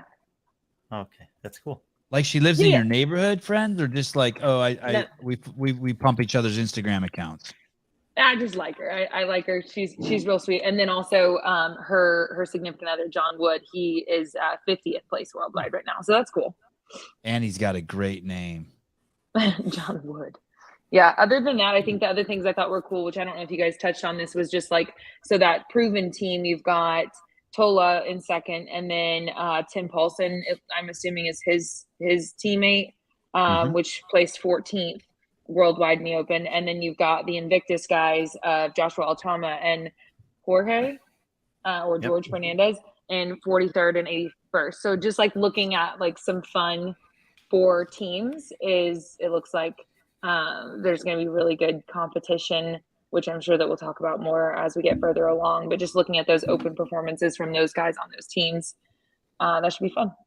Hey, what about the women on that team, on that Invictus team, Claire? How are they doing? I don't know, because some of the scores that were submitted were some of the athletes that are going to go individual as well. So I don't know exactly check. what the team situation is. Devin Kim, 118th place worldwide. Wow, good honor. Great. Shit. She had a really bad middle week, like a really pretty good weeks 1 and 2. She should have walked. It looks like she could have But it walked includes to the get the running. score that she had. Look at Clark, just in case you didn't know, it's Devin Kim and Brittany Weiss. Yep, and Okay. Brittany Weiss finished 232nd in the Open. She actually did very well on the first two tests, 2,344th in the thruster workout. But that's a known Katie. thing for her. Katie, I didn't place in the Open. I sent my $20 directly to the Diversity, Equity, Inclusion Council at CrossFit because I felt like they could use my money wisely over there. That is what I did with my entry money. Okay, sorry. So that's good. They're looking good. What was Weiss? Where did she finish in the Worldwide Open? 232, but she accumulated 2,600 points total in the Open, 2,300 of them on the thruster alone. Okay. And I had speculated a lot of last year that their team would be limited by her strength at the games, but they still managed to podium. She's still getting stronger relative to herself. and they're bringing back the same team. They're going to be very good. Hey, what about a team? Why haven't any of these other guys? So the whole Froning phenomenon and the Mayhem Empire, they've taken the team thing and just run with it, right? But Proven isn't doing that. HWPO isn't doing that. Well, the Nashville team is Proven. What team? What Nashville team? Andrew Nisler, Taylor Williams. Yeah, but they haven't won yet. I guess this would be right. No, I mean, no, you're right. The major training camps have not really put out. CompTrain, did CompTrain ever have a badass team? No. I mean, no, up until now, it was all affiliate. Yeah, I was gonna say, like in the early years with Hobart, wasn't CrossFit New England technically the original CompTrain crew? Yeah. Oh. Before CompTrain existed, CrossFit New England 1-2, Hacks Pack 1-2. Oh, okay. I gave. Wait, no, not that. They're a nothing burger. They are all nothing burgers. Fair enough. If you pull up that leaderboard for the teams, they actually added something, or at least I think they added it. I don't know. Looks new to me. They will say who was the top 4 people at the affiliate for each event. So like if you click on it, it'll actually say who makes up those top 4. So in most circumstances for these teams, Nashville won, but in only the lift was it truly the 4-person team that was doing it. Oh, wow. Let me see who else is on that list. Go down or move over to the other side. Sorry, so I can see the names. So in Mayhem's case, it has like Roman and Rich. And I want Invictus to win. Is that okay? I mean, they should be great. They should be fighting for it. I like Jorge Fernandez and Devin Kim a lot. Yeah. All right. Yeah. And so then those are fun. Royce's team is right there. Yeah. Anything else, Claire, that we steamrolled you over that you didn't get out in the first 30 minutes when you were playing with your mic? That mic. I mean, Bailey Rail doing really well. She's training over with Paige. Powers, the two of them seem to be having fun together. But you won't see them at the same semifinal, though. I was gonna say, Halpin, were you saying that Bailey's competing out of the West? Yeah, Bailey is technically unaffiliated. Wrap your mind around that one. Where's her? Yeah. I want to wrap my head around that. Unfuck me. Fill me in, Claire. What the fuck is Halpin saying? He's like, people in the know what he just said. I don't. What does that mean? She's unaffiliated. That's so she can compete in the West. She's trying to get. Okay. I'm okay with that. Her and her family live in Missouri or Kansas or somewhere. Yeah. JR, you think she's going too? You think her and Tyler? You said you think Tyler's going to the games? You think Bailey Rail's going? She's definitely going now. I really want to see how many spots get allocated to the West. That's not a good sign, Bailey. He had no questions about that when he said Tyler Christopher's name. Well, I'm confident that the East is going to get a lot. Yeah. Same for Mikulishin. I did not notice that. There's a few athletes. So, I mean, this came up where... Yeah, go ahead. Yeah. This came up where there's a few athletes that just have the ability. And they have another residence. So Bailey did all of her workouts at CrossFit Mayhem. All of her workouts are judged by like Paige or somebody, I think. And then all of her, she seemingly has lived there, but as of last Christmas, she was at home. And through the beginning of the year, she was likely living wherever she lives out West. And she has the ability. So you saw the same thing when I think we showed the video from the Buttery Bros or something like that, where Dani Speegle said, I'm going to go out West and go to Invictus. The difference being Dani actually went to Invictus. Like there's athletes that went out West and actually joined an affiliate out West and then said that. This case, she just claims her residency is out West, which maybe it is. Bailey, will you flush the toilet? Okay. I'll see you later. Yeah, I'm almost done here. We'll catch it. We'll go get to the bar and get a beer. Tell Tyler he can come too. Sorry, Bailey Rail was just here. He's in my bathroom. What were you saying? She hasn't moved out West? Yeah, she definitely lives there, and maybe she doesn't have a lease. She doesn't. Have Tyler anything to still hold lives in herself. the East, though, Sevan. He'll be in the East. I'm region. so glad Tyler's not here. It's fucking awesome. We'll have a 3 beer minimum, Bailey, just so nothing weird happens. But look, and some people are probably going to hear this and be like, well, that's not really on the up and up by Bailey. But this is the problem that others have already highlighted. Mike's talked about it. If you live in any other competitive region in the world, you could not get away with something like this, because there isn't a Europe East and a Europe West or an Asia East or an Asia West. There's just Europe, there's just Asia, and they all go to the same spot. And for whatever reason in North America, and for only the individuals, not for the team competition, CrossFit has allowed for this difference in allocating their competitive region to exist, where you can, for example, there's a guy at my gym that is, he's Namibian. He has a Namibian passport. He's a Namibian citizen, but he doesn't live in Namibia. Per the rules, he has to compete in Namibia. But that's not the case. Bailey probably has. How many times did you just say Namibia? Isn't that cool? That was awesome. Yeah, that was really fucking good. That was good. Impressive. But it's a very different situation that CrossFit has created for athletes in the North American regions, competitive regions, collectively. And so putting it on,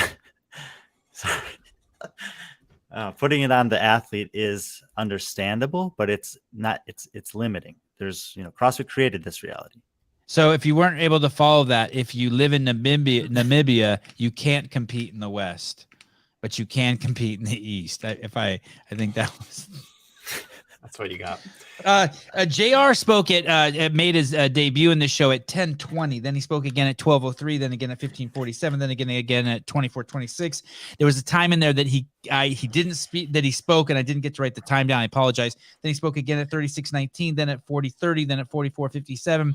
Then he spoke again, this son of a bitch, at 51:39. Then he fucking took a 7-minute break. I don't know what the fuck he was doing. He spoke again then at 59:21. Then at 1:10. Then at 1:15, then at 1:17, and then at 1:19. And then something happened. And then something happened, and I stopped. Either he hasn't talked in 35 minutes, or I just stopped writing it down. I don't know what happened, but that's what JR did this evening. If you want to go back and just go through those time codes. I may just need to pre-defend myself, not to take away from JR's speaking You can't defend yourself. What were you doing on the Sevan podcast, Halpin? I just want to be clear that I'm not the guy that's just stalking people and says like who gets to live in which continents. Oh, fair. Because it came up with Katrin and now it's coming up with Bailey. I'm just pointing out in both cases there is the ability by some athletes to play within the rules of CrossFit, which is what Brian was talking about. And in many cases, there's not that ability. There's real circumstances that certain athletes can't move. They can't go places. The Namibia guy has to go to Namibia or wherever is. I don't know where Namibia is. Yes. So in those circumstances, it just shows that, hey, in those cases, people are playing the game with the cards they have. So in that case, great for them. They get to play that game, but good to know. Oh, okay, it's bigger than I thought. It's way bigger than I thought. Yeah, wow. JR, you want to know something funny about that guy? And this is he doesn't in the context of CrossFit, he would never know what this is. His favorite animal is an oryx. Oh wow, interesting. Hey, you can there's ranches in Texas where they raise those, and you can go out and shoot them. And that was the name of one of the Madrid workouts. Dubai. The Oryx. That's the one with the skinny horns, right? It's got the skinny horns. It's got like a fucking long ranger suit on. Halpin, like a deer can you tell everyone what you learned about the Asian men in the top 100 this past weekend? Yes. Yeah, there it is. Yeah, there will be when they possibly when they release the quarterfinals results, there will be 0 men from Asia in the top 100, but they will get 2 spots. Okay. Regardless. So here, hold on one second. Halpin's going to say that one more time, and then Brian's going to explain to you why that number top 100 matters. Okay, can you say that one more time? And then Brian, you just jump in and say it, because this is fucking hilarious. So So based on the scoring that CrossFit has released, which I've then redone for this after the Open, which I can share with people if they'd like. If you look at who competed in Asia this Open, More specifically, who did not compete? Yeah, and who did not compete? The two athletes that have the most points that are Let's still count in Roman, Asia. by the way. Oh, okay. Okay, so the 3 top athletes last year from Asia, when they got scored in the top 100, 0 of them are still in Asia or competing in this year's Open. The one guy I didn't left. know that. The one guy left is Artur Semenov, who went to the games last year. He's in like 200th place at the moment, and he may jump up. But as of this moment, there are 0 athletes from Asia men in the top 100 of the worldwide rankings. Which is how they're supposed to get allocated spots to the games. That was the part Brian was supposed to say. Halpin just took the punch. No, there was one missing component, because Okay, the last thing that he had said was, and they're guaranteed 2 spots to the games. So if you're not familiar, there's 40 spots at the games. A certain number of them are pre-allocated based on... Jared's out. That's good. Are pre-allocated based on designations that CrossFit made, which do not have anything to do with competition. And then the remaining spots are supposed to be allocated based on competitive performance over a 2-year time period, in which you can accumulate points that will put you on a worldwide ranking system. And then those worldwide ranking points, if you're in the top 100, can help you with allocation when the strength of field rolls around. In this case that Mike's talking about, what he's saying is, because Roman is competing in North America East, and because Alexander Ilin and Stas Soledov did not compete in this year's Open, the only 3 men who had a chance to be in the top 100 for Asia at this point in the season are not. And there's one other guy, Artur Semenov, who competed injured at the games last year and didn't do very well, has an opportunity to move into the top 100 if he does very well in the quarterfinals worldwide. Even if he gets in there, then they'll have 1 spot. They'll have absolutely no chance to earn any additional spots, but they'll still get more spots at the games than they have in the top 100 of the worldwide rankings. Why? Oh, different show. I don't even know if I should open that. We were just trolling the leaderboard. That's what we found out. But the women are going to go. Good to go. Asian, good to go. Asian women holding up their end of the bargain. Meaning what? The women had someone in the top 100? Well, go ahead, Mike. There's one, Sierra Kaya. No, Sung Young Choi. Oh, she's out this year. She's not competing. Yeah. So they've won.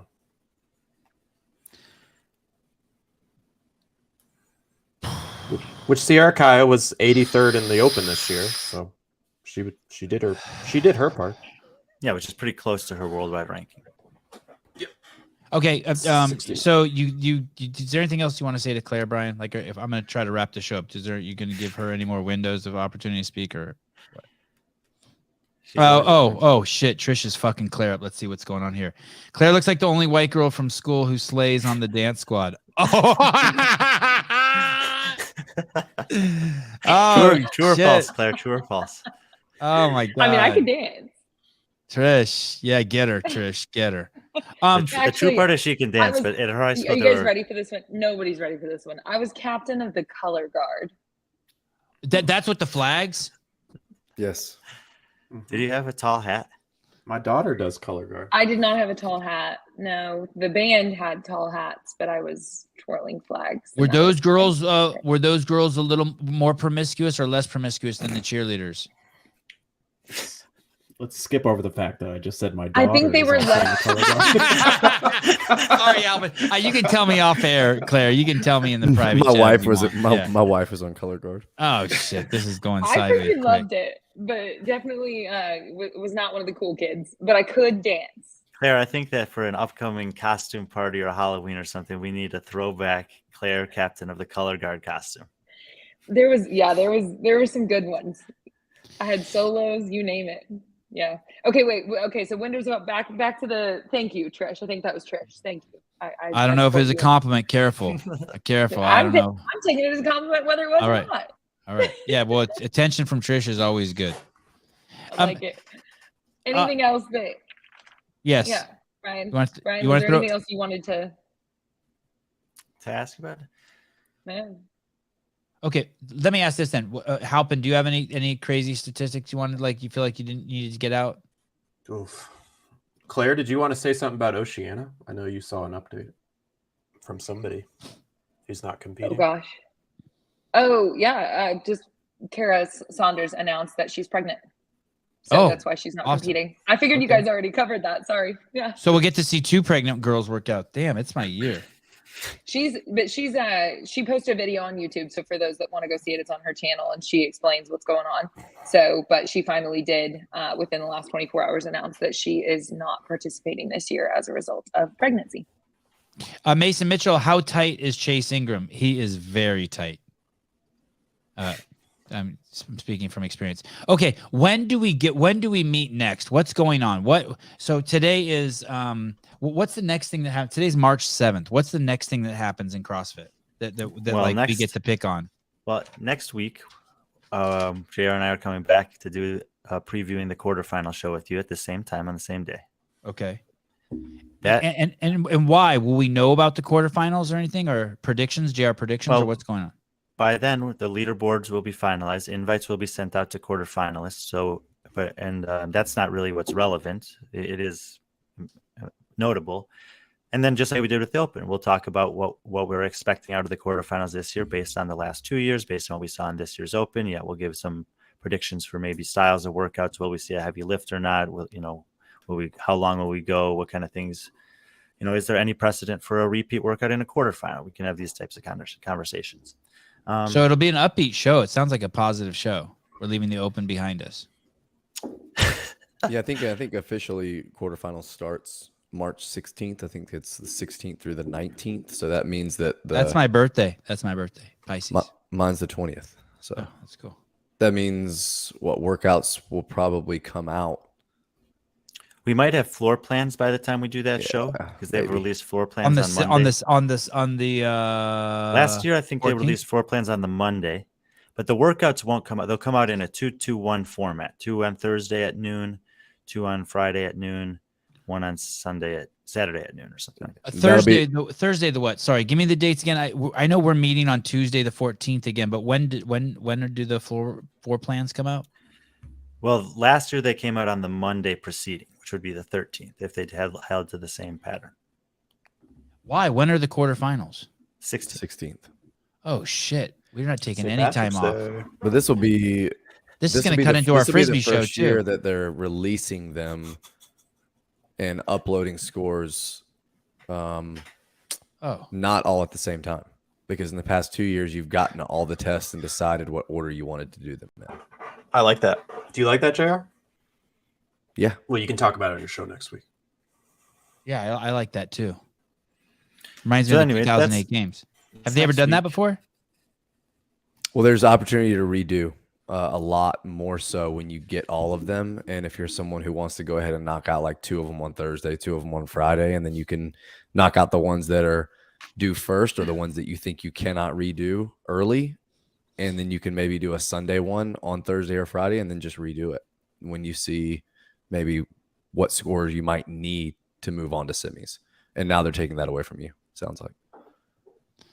And we've talked about this in the past. Just like they oftentimes have a lift as part of the quarterfinal test. And a lot of the top athletes would just do the lift first when they're freshest. But it was written as workout 4. And if you did the workouts in order, it would have a different effect on how people performed on that lift. This is the first time ever where I feel like I've wanted to get off the show and Brian doesn't. Usually it's like I sense Brian's energy and he's like, dude, you should have wrapped this up 20 minutes ago. I asked for 4 hours tonight. Oh, okay. Then I got plenty more. Fuck. Okay, go Halpin. Go. Let me see. Go. What do you got? I have like a 20 slide deck if you'd like to see it. But... Okay, let's rush through it real quick. Let's see what we can do. Caleb just freaked out. I saw Caleb's like, fuck. Okay, real quick. Let's see what you got. If there's start at 14, Caleb. Okay. We're only going to 20. Thank you, Caleb. Look at that. The show's gotten so sloppy you can see the inner workings. Look at that. Okay. So I like this. Travis Mayer. This is like playing to my heart. I like this. He's out. All these dudes. Marquand Jones. He's highlighted because he's out. So I'm sorry to tell you. Or be the one to tell you. Oh, that sucks. But yeah, so North America East has 38. I'm not going to spend too much time, but yeah, I highlighted a few athletes. Travis Mayer he registered, so he ended up getting ranked. This is after the 2023 Open. Yeah, correct. So he's So updating Jason it as Hopper's well. the fourth fittest guy right now in North America East. North America East. Okay. If you want to keep clicking, unless anybody has any questions about anybody. No, North this is America, nice. It gives a nice overview of what the current competitive landscape is based on the worldwide rankings. Look at James Sprague and Ben Smith right next to each other. That's an interesting pair. What's up with Sam? I'm sure those two have a lot of good conversations. Is going to. I love Samuel Cornway, but JR, look where he's at. Remember that he had no points from last year. He's going to the games. Okay. Yeah. I don't necessarily use these calculations to say how good they are in the worldwide ranking. James Fisher. Okay. If you want to pause for a second. You say he's going to the games, and you say that Christopher's going to the games, but look at that list of men on the left column. You're gonna say who's not. Yeah.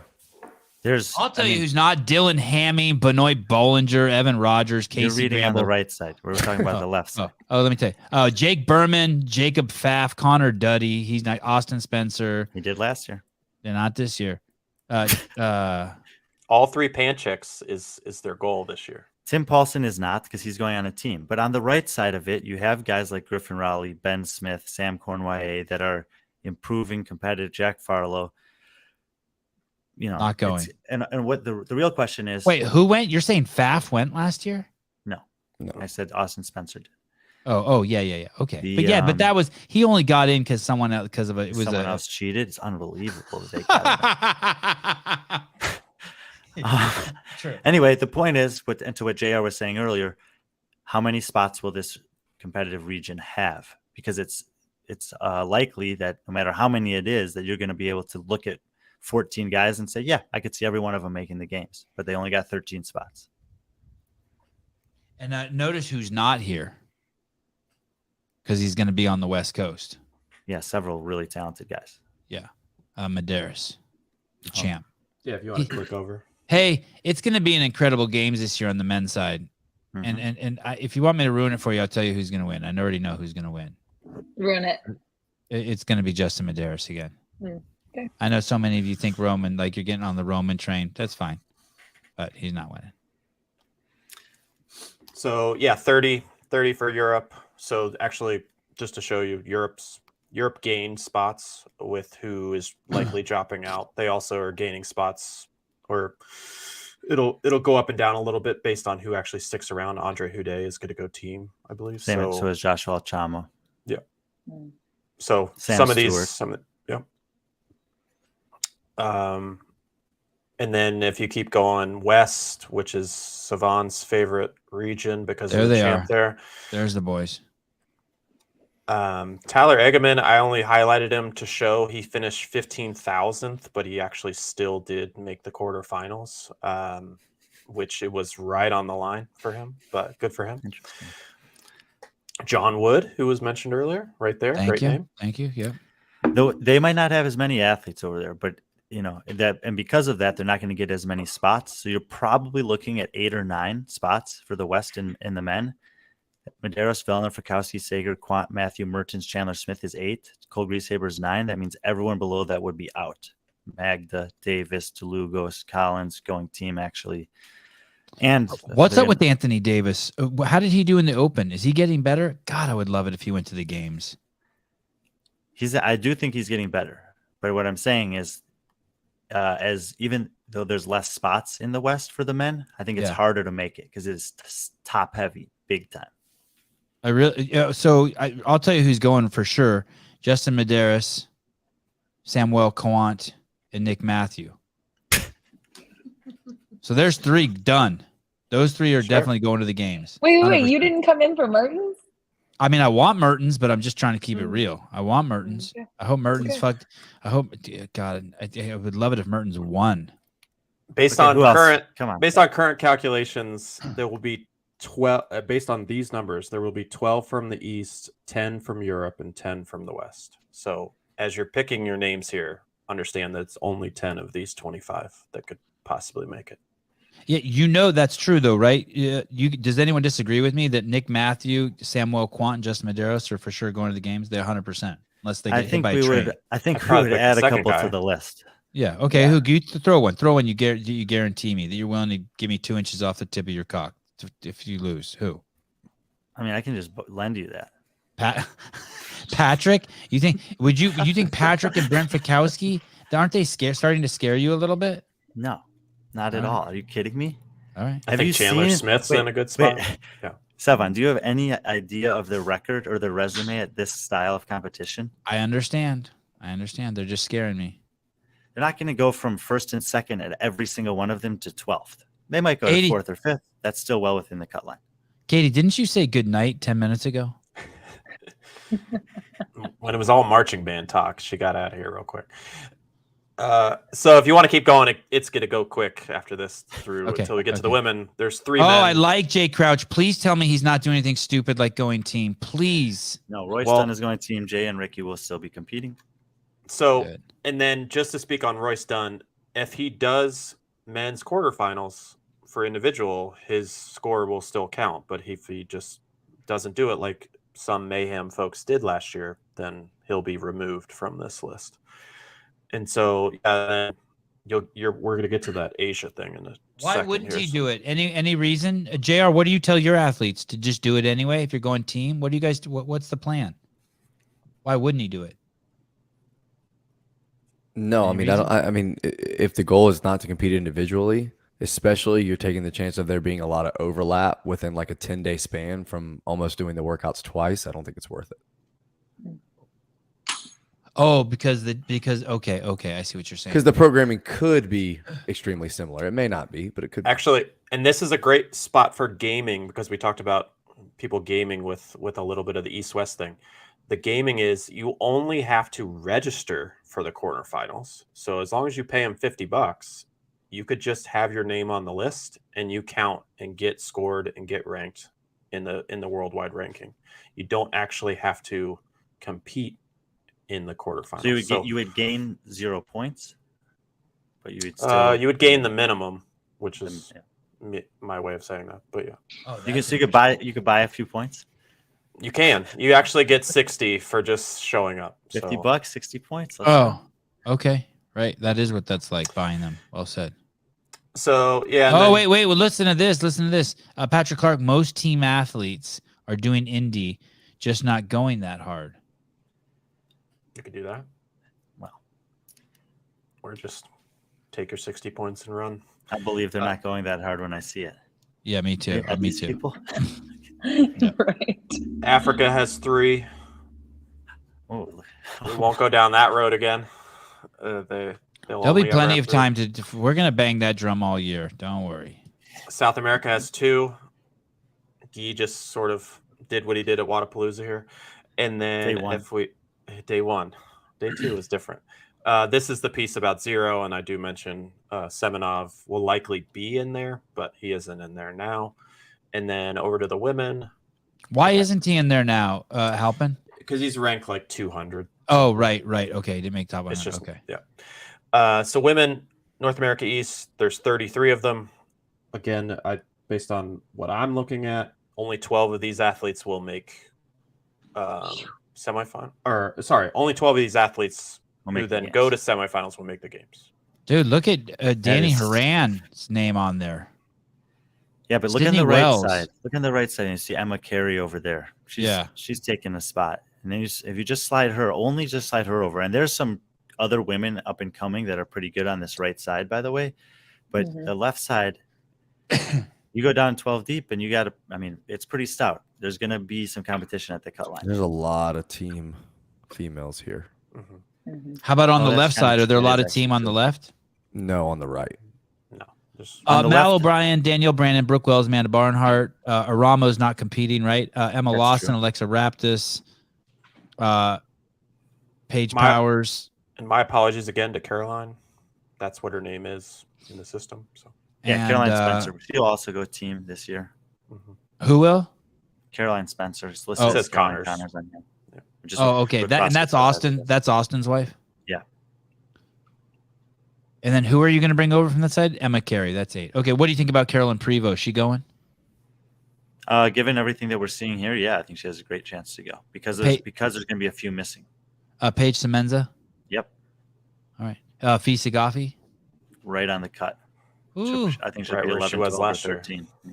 Annika Greer. She's little, right? She's too Annika little. Greer, I think, misses by a few spots. Fisa Gaffi got the Madeline Sturt curse. Fisa Just too little. could make it. Like she's good enough to make it, but I think she's going to be, like I said, plus or minus 2 of the cut line. Brian's just handing out bulletin board material right now to all these athletes. Yeah, seriously. It's great. It's great motivation. I think, yeah, okay. Prove Brian. Shelby Neal. Is that one of your athletes, JR? Is that a CrossFit Crash girl? She won Crucible one year. Yeah, I think Shelby's going to make it this year, and I think Caroline Stanley has a really good chance too. Who's Caroline? That's Caroline Spencer. Oh no, Caroline Connors. Okay. Stanley. Under fee. So yeah, 33 here. Next one, 31. So Europe has the ability to actually pass the biggest and become the biggest, which is something we've said about Europe for a little while. They're showing up, and there's more athletes here, and that does even then go to show all the athletes that we just said might come off this list if they don't do individual quarterfinals. We could actually see Europe jump to being the number 1 region. Here. So wait a second. What you're saying is that this European women's division could send, out of all the divisions, could send the largest group of games competitors out of all the divisions?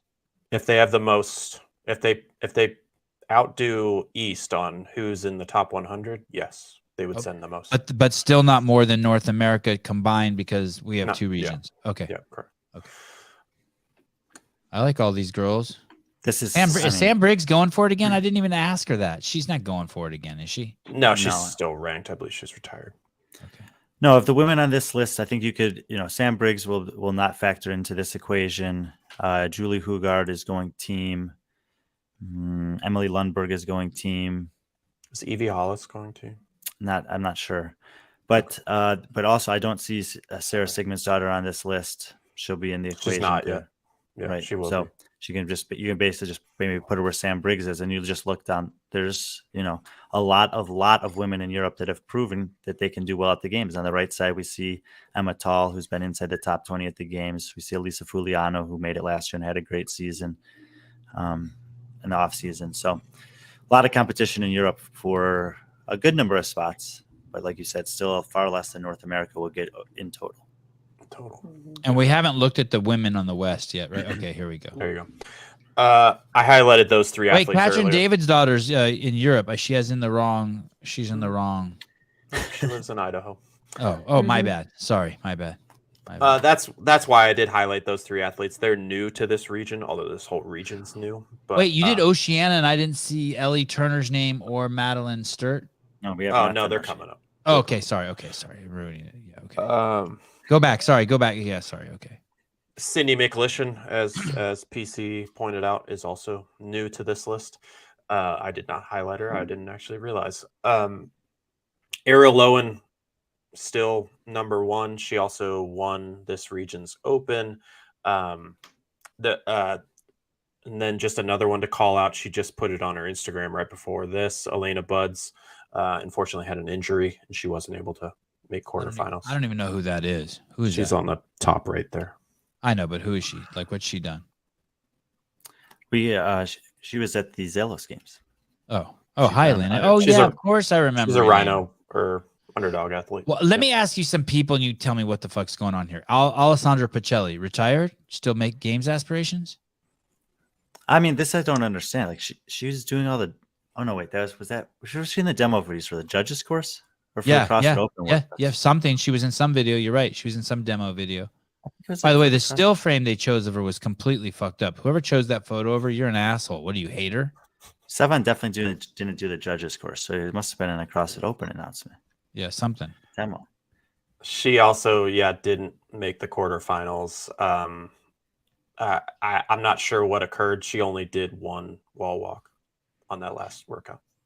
So, and let me ask you, Bethany Shadburn, is she competing? Is that for real? Mm-hmm. I think so. I mean, and Kelly Clark. Kelly Clark's going to give it another go. Yeah. No shit. I went to I went to her fundraiser last year. I had fun at it. I want to go again. And look, My kids regardless loved it. of whether you think that the allocation system is the best system that there could be or not, at all three of these semifinals on both the men's and women's division, when it comes down to it on the final day, there's going to be athletes on the cut line that you're like, holy cow, there's 2 spots left for these 4 women or for these 4 men, because these regions are just getting to be that competitive, that Good. deep and that good. Good. Make it fun. Yeah. Thank you. Yeah. But if good. you took a spot from Asia, just saying. And then the most impressive woman of the entire Open, I think, because her baby did better than most of us, Tia Claire Tillman. So She qualified for quarterfinals? yes. To say the least. God, that is nuts. Mhm. Who's Laura Clifton? I don't know who that is either. Laura Clifton, I've spoken about her several times on here when talking about the forgotten depth of the Oceania region. She took the game spot from Maddie Sturt 2 years ago. She competed on a team last year in Oceania because she knew that there was a very limited chance to qualify. This year, however, there's a much better chance with Tia and Cara out. It's still going to be very difficult, but I would say the number is growing, but I think that she's one of 5 or 6 women in Oceania who could take one of those top 3 spots. Why didn't you go down 5, Halpin, so that we could see who's actually going to go? I could tell you. But... Well, there's only 4 in the top 100, which is why he only showed those 4 here, and they only are guaranteed 3 spots. So I see. I think. Okay. You would think, oh, well, there it is. Ellie, Laura, and Maddie are going to get the 3 spots. But don't forget, Right. Jamie Simmons is in this region. Oh, okay. Don't forget Caitlin As far as Van My Zoll question is in. didn't even make sense, Halpin. Sorry. Well, just to answer it for you, it's Bailey Rogers is the next Oh, one. okay. And then Gemma, and then Emma You're a good Hawk. dude. There are also still several up and coming women in Oceania that are very good. It's just extremely difficult to make it from there. Brandon Von Drack, 680 viewers and only 140 likes. Yeah, you should better subscribe and like and all that shit. Please. I have kids to feed. one more thing on Tia. She put out an interesting post that she redid the last workout because potentially she could be an alternate on the proven team if one of the other 2 women was to have an issue. But she would only be eligible to do so if she did all the workouts at her gym, like Bailey. Not like that. Not Bailey Rail. Hey. Do it wherever she'd like. Oh, wait a second. Mm-hmm. When is the baby due? May? Yep. So it's conceivable that Tia could go to the games on a team? She would be an alternate, yeah. It's an interesting scenario because I think they're only allowed 1 alternate female and 1 alternate male. So it'd be putting a lot of eggs in that basket to put Tia in that spot. But yes and no. I mean, that's a good basket to throw your eggs in, though, you know? Oh, yeah. Hey, Patrick Clark doesn't fuck around. Tia going team this year. Wild. She wants to extend the streak. Take a year off, have Claire a is baby, tired. and win the affiliate cup is a pretty good year off. Yeah. Okay. We lost JR again. Okay. Bad enough. Well, any more slides? Last couple. There's 4 women in Africa. The next woman down is pretty far down the list. In case Michelle Moran competing team this year, but the other 3 should be in Africa. And actually, I think it's going to be a decent battle between some of them for that top spot. Okay. No shot for Tia, says Chase. He has kids. He knows. There's so many continents. South America sends 2. There's 3 athletes total in there. They're not. Don't forget about Sasha Nieves, who's going to be in the mix down there as well. Mm-hmm. She doesn't. Yeah, similar. Another Mayhem athlete that didn't do individual quarterfinals, so she's not ready. Hey, you think she's going? You think we're going to see of the name Luisa Marquez? She should be in the battle for the 2 spots there also. Tommy's sister? Tommy's sister. Distant cousin. That's an important thing to say here. Oh, okay. Yeah, Asia has just seen Oh, it. there's only 7 continents and we've looked at fucking 18 slides. What the fuck is going on? There's 2 genders. So Infinite genders. I didn't realize I made that statement that way. There is an important thing to say, and I think I've seen some comments. These aren't Brian's rankings. These are just the worldwide rankings, and these aren't the only athletes that could potentially go to the games. Any athlete could just show up and go to the games if they win a spot. So these athletes are just the ones that inform how many athletes can go to the games out of those. So with that, I'm saying names here. Brian obviously just listed off a few others, like Sasha or like others from South America. They could potentially go to the games. They could potentially win the games. They're just not currently ranked. So God, you're so optimistic. DeJuan Young is not winning the games. Just in case you were just like you think Halpin. He thinks she's going to take the 2nd spot in Asia behind Seher Kaya. And I think that there's a good chance that she will, depending on whether the Russian women actually show up to semifinals this year or not. Oh, I like this. Pierre Venditti. If Tia's ready, there will be an injury to Taylor. Oh, that's the team she would go on? There's no fucking chance she's going on that team. Well, that's what I was going to say is, Andrea and Taylor have a pretty good history of staying healthy enough to compete. Yeah, there's no way. That team has a chance to win. If it wasn't for Invictus, that team would have a chance to win. Sevan, we're going to have to make a little bet on the teams division this year, I think. Okay. You're riding Invictus to the death? Yes. Invictus loves to thrive on me sleeping on them. So I'm going to that is officially the last slide. Okay, well, thank you. Okay, I'm coming, Bailey. Shit, guys, I got to go. Oh, you got to go. Ours only open for 3.5 more hours. Yeah, you and Bailey got to get. You got places to be. Mr. Beaver. Well, Bailey and I will do our first toast to you, Mr. Beaver. Thanks, guys. Claire, thanks for coming on, Mr. Halpin. Absolutely. Thank you for having me. Yeah. That was fun. Mr. Halpin, I don't regret having you on at all. 0. Oh, Wow. Here, that's pretty good, right? That's all I can do. Brian, will you look that way? Like that? Yeah, more. Yeah. Oh, that's good. That's good. Screenshot. Like, look. Did you get what you needed? Does it look like I'm blowing Claire a kiss? Does it look like? It's like the Brady Bunch. I'll look up at Caleb. And I'm just looking at a wall. Am I looking up at Brian? No, you're looking up at Caleb. Yeah. Brady Bunch. How old are you? You're not old enough to know that show. Well, apparently I am. I apologize, Claire, for Edwin objectifying you.